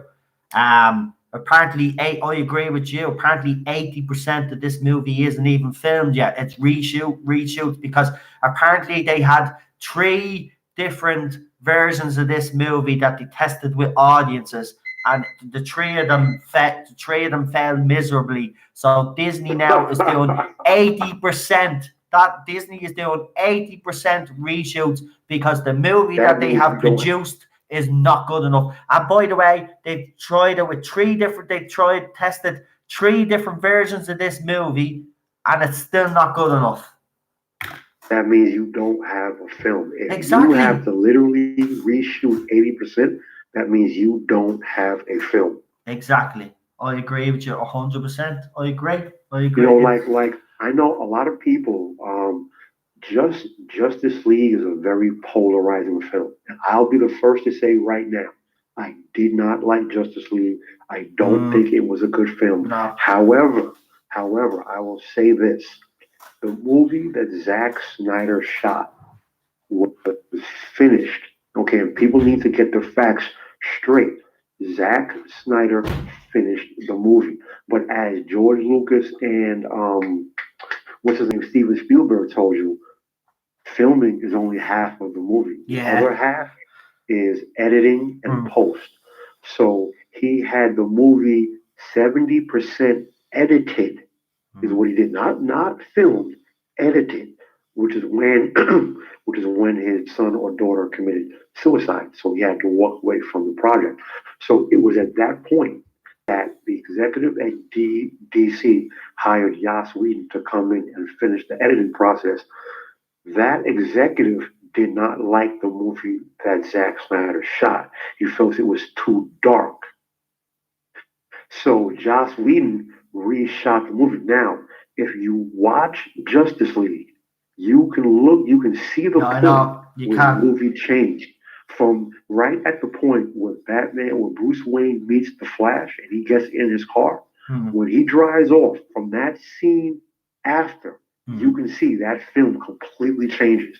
And that is a different movie than what you saw up until that point. So we never got to see the movie that Zack Snyder shot. Now, I say all of that to say this. They had a movie. One person did not like the movie that they had. So they did what? Re-edits and reshoots. There were entire scenes from Cyborg before he became Cyborg that were completely cut out of the movie. Yeah. There was dialogue completely cut out of the movie. True. So when you do reshoots and you do recuts and you do re-edits, 9 out of 10 times it's because you don't have a film. Justice League was the one time when they did have a film, but in my opinion, they ruined it because what they gave us was, to me, filth. So can I ask you something? And thanks everybody that's coming back into the chat now after watching Ballstreck's video. I hope it was a good video. I'm hoping it actually was. I'm really excited to hear it. But what I wanted to ask you is what was it? Oh, I totally lost my train of thought. What was it? It was Justice League. Hold on. What was it? It was something about Justice League. What was it about Justice League? Oh yeah. Can I ask you, because I need to know, because you might be able to explain this to me properly, because my head is spinning here with all this Zack Snyder cut and business, right? So what's the deal with the Zack Snyder cut? Is there a finished film? A complete finished movie? The thing is this. Because they're all asking for this, release the Snyder cut. So is there an actual cut of the Justice League by Zack Snyder? And if there is, why haven't they released it? Would they not release it because it would go against what was done in the other one and be highly disrespectful, or they just don't like the movie and they're never going to release it, or they might release it as a special feature on something? No, all right. There is a Zack Snyder cut. Again, a lot of people got a lot of information incorrect.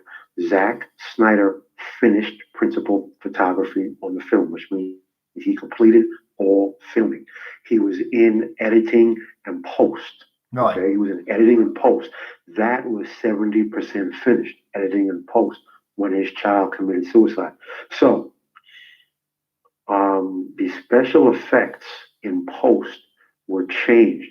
So you can go on YouTube and you can look at the first trailers that were released, then look at the trailers that were released just before the movie came out. The colors of the effects are different because Joss Whedon was told by the DC executive they did not want another dark film. They did not want another film like the Dark Knight, like Man of Steel. They wanted something light and upbeat. So he changed the colors of the effects. Also, the Snyder Cut is a different film than what the film that Joss Whedon gave us, because Joss Whedon, not only did he change the effects, not only did he edit the movie differently, he went back and he did reshoots. And he did reshoots of footage that was already made, to make a different movie, to make the movie lighter. So it would literally be a different film. For example, Zack Snyder wanted Superman to come back wearing the black suit. He wanted him to not remember who he was. He was supposed to be evil. He was trying to set up Darkseid. It was actually going to set up another film where Darkseid comes and influences him to be evil. The scene where he comes back, where we see Superman comes back and meets Alfred, that was changed. Part of it was cut, but that was also changed. There were scenes and dialogue with Victor Stone before he became Cyborg. All of those scenes were cut. So literally, the film that we saw in theaters, and as I told you, go back and watch Justice League. Right up until the point where Bruce Wayne meets the Flash. That's all Zack Snyder. From that scene forward, that's all Joss Whedon.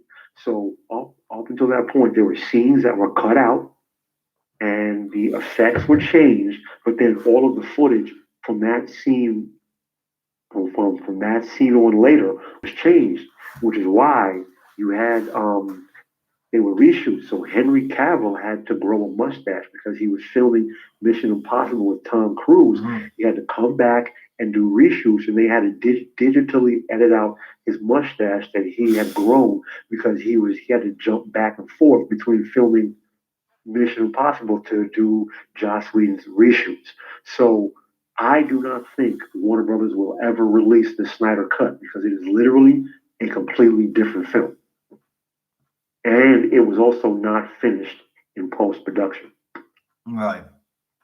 Well, that clears it up for me. Thanks, because I just see posts up all the time, release the Schneider cut, and then when That's someone's never going to happen. yeah. It's sad, really, also, because it's like that Back to the Future movie, isn't it? The one that they basically filmed with Eric Schultz, and it was like 6 weeks into filming, and then like Spielberg and Zemeckis were like, "Nah, he's not quite right," and they went and they got Michael J. Fox and they started again. They reshot the whole bleeding movie. He's been there ever since then. Well, you know what though? I'll say this: has Eric Stoltz ever really done comedy? You know, Michael J. Fox's entire career has been comedy. True. I don't know if Eric Stoltz can really do comedy. So maybe that wasn't such a bad choice after all.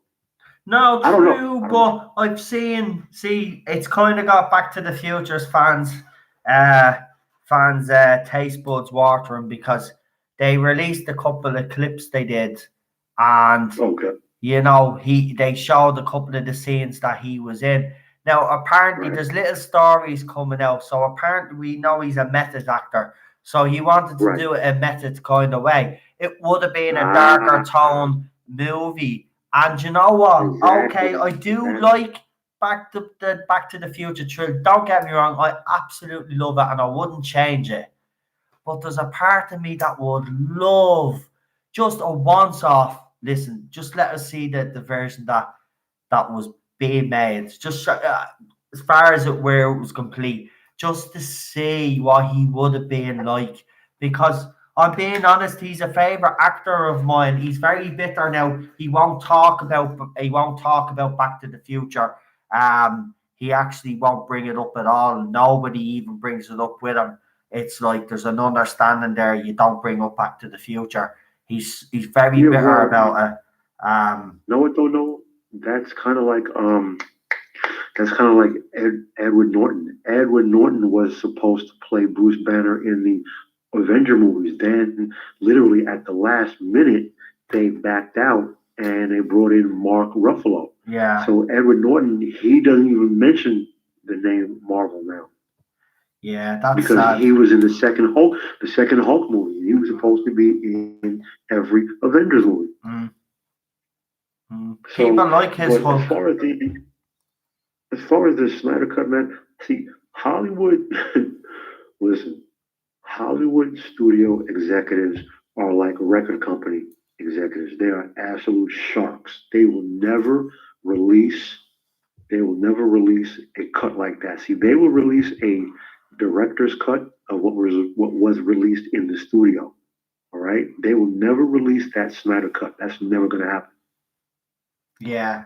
It's just they just don't do things like that. See, I agree with you. They don't. They don't. And this is why I do say to these fans, like, it's all well and good asking for this movie to be released, but I mean, I agree with you. Like, if they were to release it, then what you're saying about the movie that you've released, you know, it'd be kind of like, well, thanks, Joss, but like your movie was shit. We're going with Schneider's cut now, which it was, and it was disjointed. I actually remember the first time I seen Justice League. The first thing I actually did say was it was a disjointed movie. You could definitely see that two people worked on it. Exactly, and I'm telling you, no, I can pinpoint the scene when Bruce Wayne meets the Flash, and they talk, and they come out, and they get in his car. from at everything after that scene, that movie completely changed. It was a different film. And those were the Joss Whedon reshoots. They cut out the cyborg's parts, Victor Stone's parts.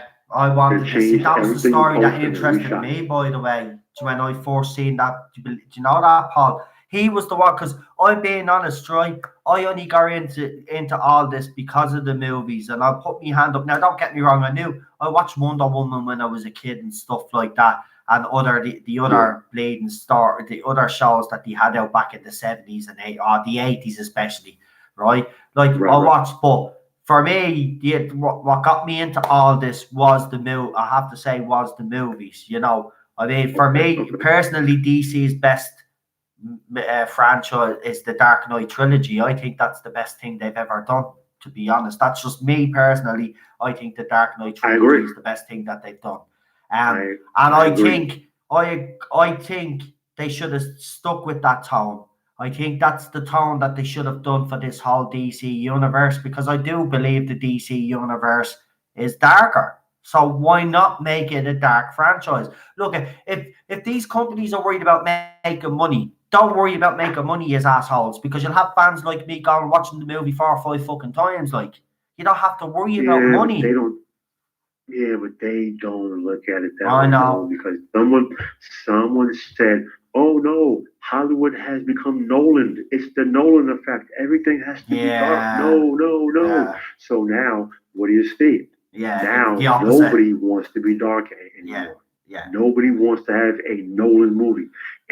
Anything that is dark now, it's the Nolan effect. Yeah. And I'll tell you what, Zack Snyder filmed Man of Steel, and I know a lot of purists, Superman purists. I call them the crybabies, because I put them in the same category as diehard Trekkies.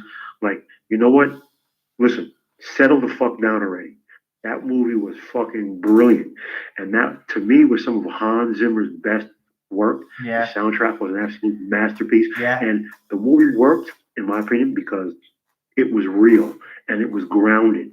And I had one person say, "Well, those aren't the ideals that Jonathan Kent taught his son. It wasn't what Superman was about." I said, "Well, but understand something. This movie was not meant to be a uplifting, positive, escapist caricature of virtue. It was supposed to be real, and in the real world, in that situation, it is 1,000% believable that Jonathan Kent would sacrifice himself to protect his son's secret. That is 1,000% believable in a real world. So I understand about the whole. No, it's not real. It didn't stay true to the upbeat, positive source material. Well, you know what? Listen, no. Get the fuck over yourself already, because that was a damn good film. It really was. I like Man of Steel. I'm not gonna lie. It's probably, look. I've watched all the Superman movies. I watched the Superman TV show of the 1950s. Was it the one with George Reeves? When was that? George Reeves, yes, sir. I watched that. I watched that TV show. Right. So I've watched Superman all my life. Right. Yeah. Man of Steel for me, and I've said this, is up there as probably the greatest Superman movie. I'm sorry. What annoys me is that Superman is actually being screwed over now in the DC universe, because in fairness, he was a subplot in Batman versus Superman. Even though he's part of the fucking thing, he was a subplot in his own bleeding movie. Right? We've seen that. Justice League again. I do believe they killed them off too quick anyway. I don't think they should have killed them off, but that's just me plainly speaking. I think they should have had another movie and then killed them off next movie. I think DC blew their load too I agree. quick I did not like having Doomsday and Batman versus Superman. They could have done Man something different. I did not like having Doomsday. I didn't like the way they did Doomsday. But I will say this. All of these superhero movies, they owe their existence to one movie, and this movie gets forgotten. Tim Burton's Batman. Tim Burton's Batman was the first superhero movie that was serious. I saw every Superman movie when they came out, Superman the motion picture, the Superman 2, Superman 3, Superman Man 4, the Quest whatever for it was Peace. called. Yeah, it was called the Listen. Quest for Peace. It wasn't even called Superman 4. It was actually called Yeah, it was- Superman: The Quest for Peace. Yeah, it's pointless shit. with Nuclear little weapons one. half brother clone. Yeah, it was filth. It was filth. Actually, But Tim hold Burton- on though, before you move on, because see that movie, Superman 4, right? Or Superman The Quest for Peace, right? Right. That was right, that movie is ahead of its time, right? Because if you think about it now, if you were to watch that movie today, that'd fit right in because they're all about fucking saving the planet and all that bollocks, certainly. That fit in True, today. you're right. So that movie You're right. flopped back then, right? So You're right. even back then, it flopped. People look. Ideology, that's what that movie was. The fourth one was all about nuclear weapons because the Cold War and all was in the height and they wanted to kind of, they did it with Rocky as well with the Russian, you know, that big speech and all that he does at the end. They were making movies like that, right? But that's what Superman Quest of Peace was basically for. That was a propaganda piece and that flopped back in the day. Sure, not many people actually know that there was 4 Superman movies. I actually had a row with someone that said, no, there's only 3 Superman. No, there's not. No, there were 4. There were 4. 4. Absolutely.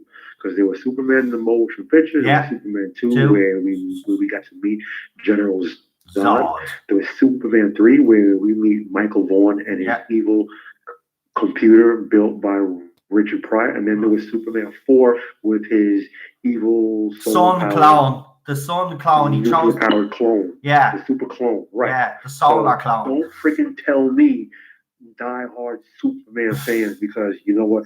I am a diehard fan, but one thing I'm not some freaking purist weenie effing crybaby. Get the fuck over it already.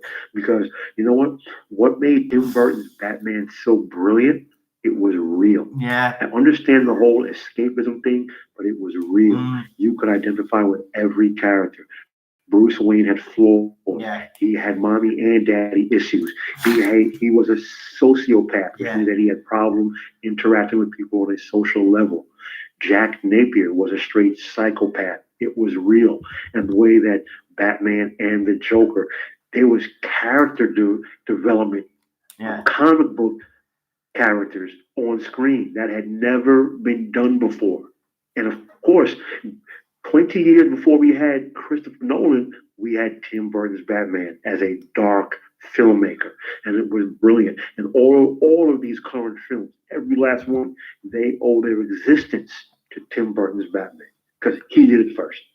Gary asked you a question, and I don't know if your solicitor or your lawyer will let you answer it.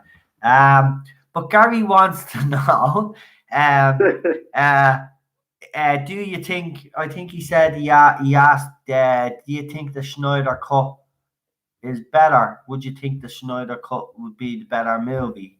I think that's what he was asking. Where is it? He did comment that. Where is his comment?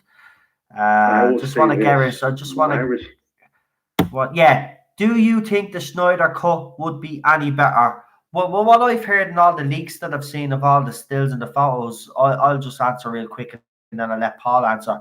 What I've seen and the scenes that Paul actually spoke about being cut, we've actually seen stills of those scenes as well.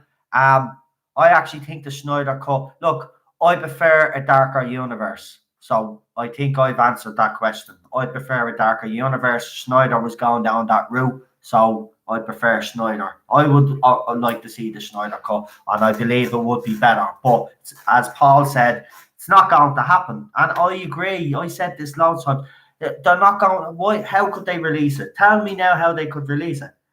Like they can't, because then what are you going to do? You're going to go. You're either saying that the Justice League movie that you brought out, you're going to ignore that one because something will have to suffer, right? So either Justice League suffers or you start again, right? And then you stick that movie in then when obviously it'll be completed and all, and then when it gets to the turn to do the Justice League movie, then it's there, it's ready. It might be a few years old, but it's there. They've done that before. There's been films in post for about 5 or 6 years anyway. So why not start the universe again then? Then you'll have his Snyder. Go ahead. the only way that that works is if they do a reboot. They would have to do. Yeah. They would have to release it as if it is a new Justice League movie, and the only way that works realistically Is to is you have to reboot the whole change the universe. actors. Yeah. All right, so we're never going to see the Snyder Cut. No. And to answer your question, do I think it would be a yes, a better movie? Yes, I do, because as I have clearly stated 1,000 times, I do not like light humor in sci-fi. I know some do. I don't. I like dark. I don't like happy, optimistic, happy. Ha, ha, ha, ha. No, fuck no. Let me see what real people do in real situations, because you know what? They are fucked up, and that is real. And there is more character development, and there is more drama when you put, and better storytelling when you put real people in real situations. If you just show me Superman can lift mountains, he can spin around the world and reverse time, and Thor can also lift up mountains. No, let me see what happens when they have issues. Let me see when they have potential psychotic breaks. Let me see when you have good people put in impossible situations and the things that they do, and then turn around to fight their internal demons and then justify their increasingly horrific actions. That's the kind of storytelling that I love. I love dark because it is realistic. It is real. So I think Zack Snyder's movie would have been better. Also, everything that I've read, Zack Snyder was planning this to be a trilogy because he wanted Superman to come back in the black suit. He wanted Superman to be evil, which was the storyline from the parroting some of the storyline from the comics, and he wanted to set up Darkseid for the third film to show Superman under the control of Darkseid, and Darkseid using Superman as his vessel to destroy the Earth. Now, do you know what? Do you know what you've managed to do now? You've managed to fucking depress me, mate. Hey, listen, I'm quoting things that Zack Snyder himself said.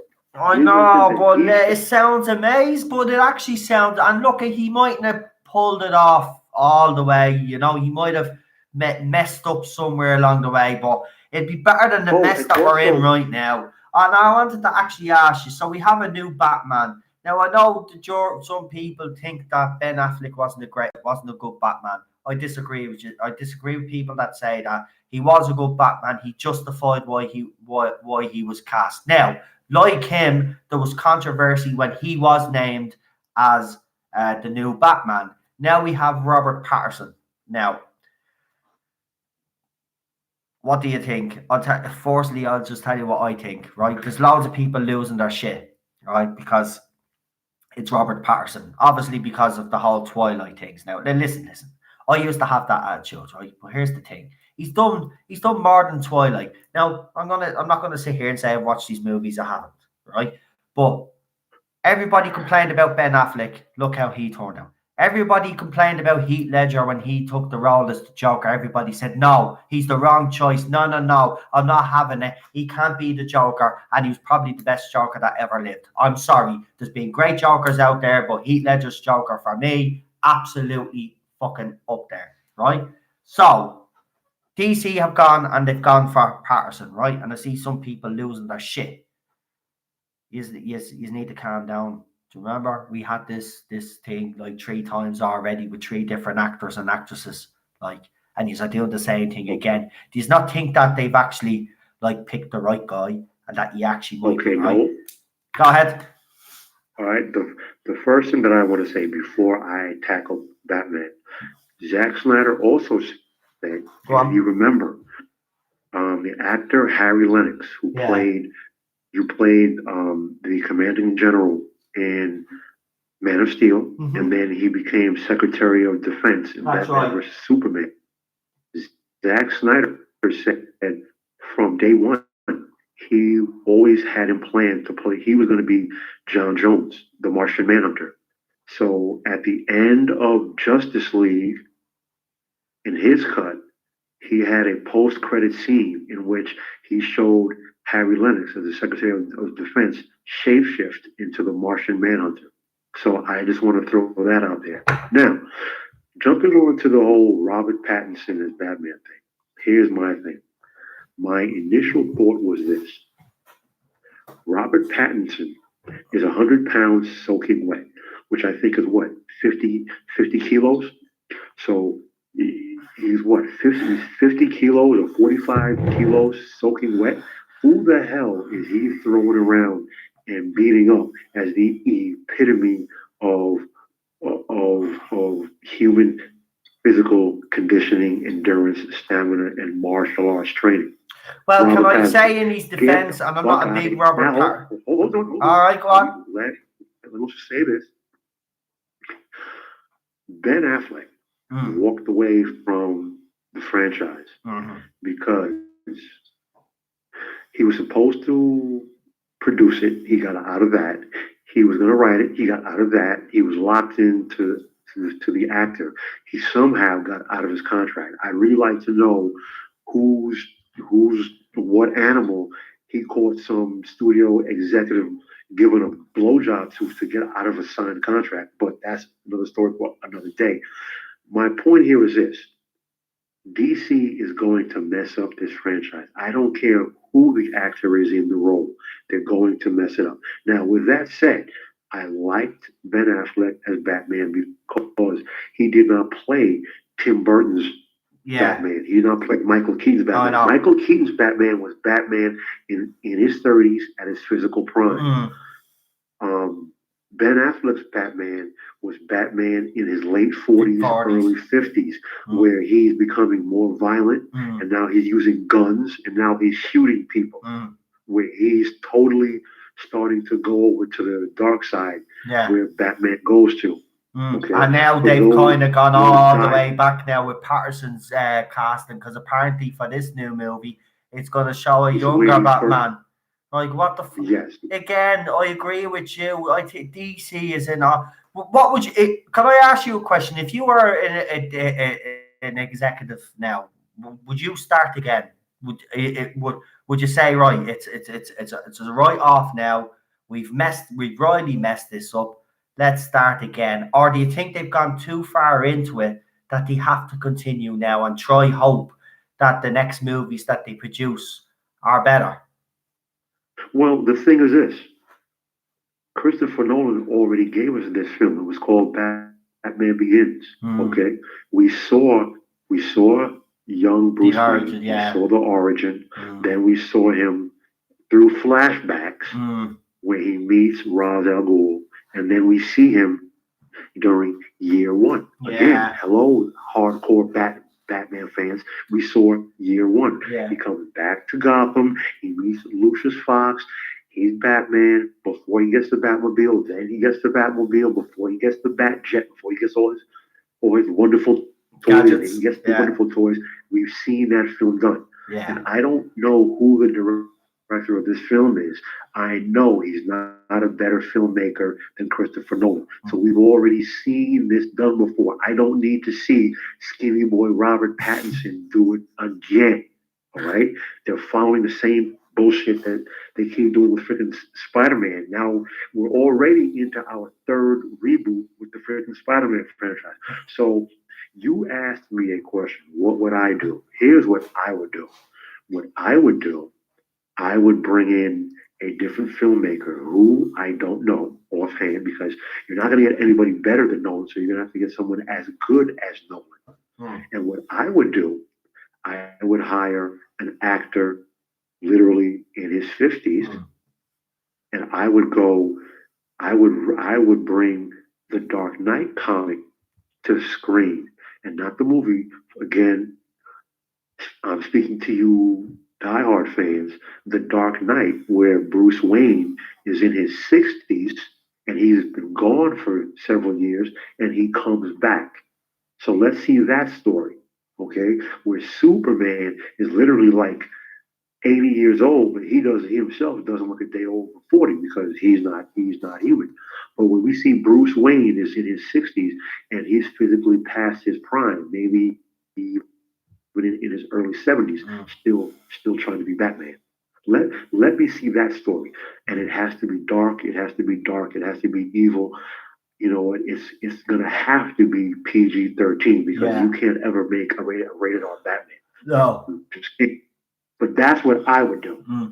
No, I agree. I 100% agree. Listen, Paul, I'm gonna leave it at that because we've actually ran out of time. We've actually ran over time, believe it or not. Sorry about it. But no, great, because, and listen, folks, thank you, all you guys that actually did leave the live stream to go and watch Paul Streck's video. I know it was a bit of an unusual request to make, especially when I'm live, but I wanted just to go and show solidarity with Paul Streck there. And if you haven't watched this video, please go and watch it now. I'm gonna go and watch it myself actually and see what he has to say. I'm at the being sent the screenshot of obviously that the YouTuber has obviously replied back to the video, and by the reply of the video, they know they've been beaten down, but they tried to save face, and that's what happens when you go. Yeah. No. Can you do me a favor? Can you send that to me? Yeah, the video or the screenshot. The screenshot of that reply. Yeah, I will indeed. Because as soon as I get over to you, I'm gonna go watch Bowles Truck's video, and then I'm gonna read the message. Yeah. That's I'm gonna do that myself. Maybe I shouldn't have actually looked at that message yet and just watched the video first. But listen, at the end of the day, I've seen some people in the live comments say it was actually a great video that he done. So I'm looking forward to this video. But listen, that you don't go after someone unnecessarily just because you're trying to prove a point to other people out there, because you know what's going to happen. You're going to be slapped down. And that's exactly what apparently has happened. And you know what? I'm delighted because, you know, this has been uncalled for. The amount of the heat that Paul Streck has gotten because of that video, it was ridiculous, unbelievable, shouldn't have happened. But I'm glad a reply went out there. And listen, let that be a lesson to other YouTubers out there that think they can go and attack someone. And of course, this channel, as you know, yourselves, has been under a bit, and I haven't spoke about it on this channel, and I will not speak about it on this channel. But all I will say, at the end of the exactly. At the end of the day, all I want to do on this channel is do Doctor Who videos. That's what we're about here at the Tardis Zone, and to give you all a chance to come on here and talk. And that's what we're going to continue to do. And as I said, I've got loads of things in the pipeline, and I do have an interview with Paul Streck set up. It's supposed to be this weekend. We'll see. Obviously, while I watch the video, I will be texting him, and then I'll find out what the story is. It could be tomorrow night, it could be Sunday night, it could even be Monday night, because it's a long weekend here. So I will let you know in the meantime, right? So listen, until then, enjoy our weekend.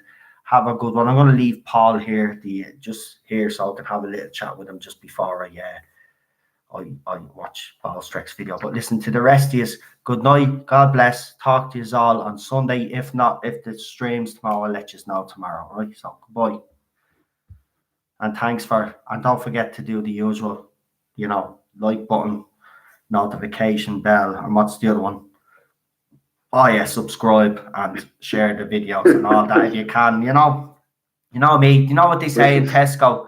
Every little helps. Every little helps. Smoke signal, bat signal, wardroom, whatever you got. That's it. And if you have a TARDIS, go back through time, right, and tell everybody that I'm going to do this stream. And yeah. Oh, funny.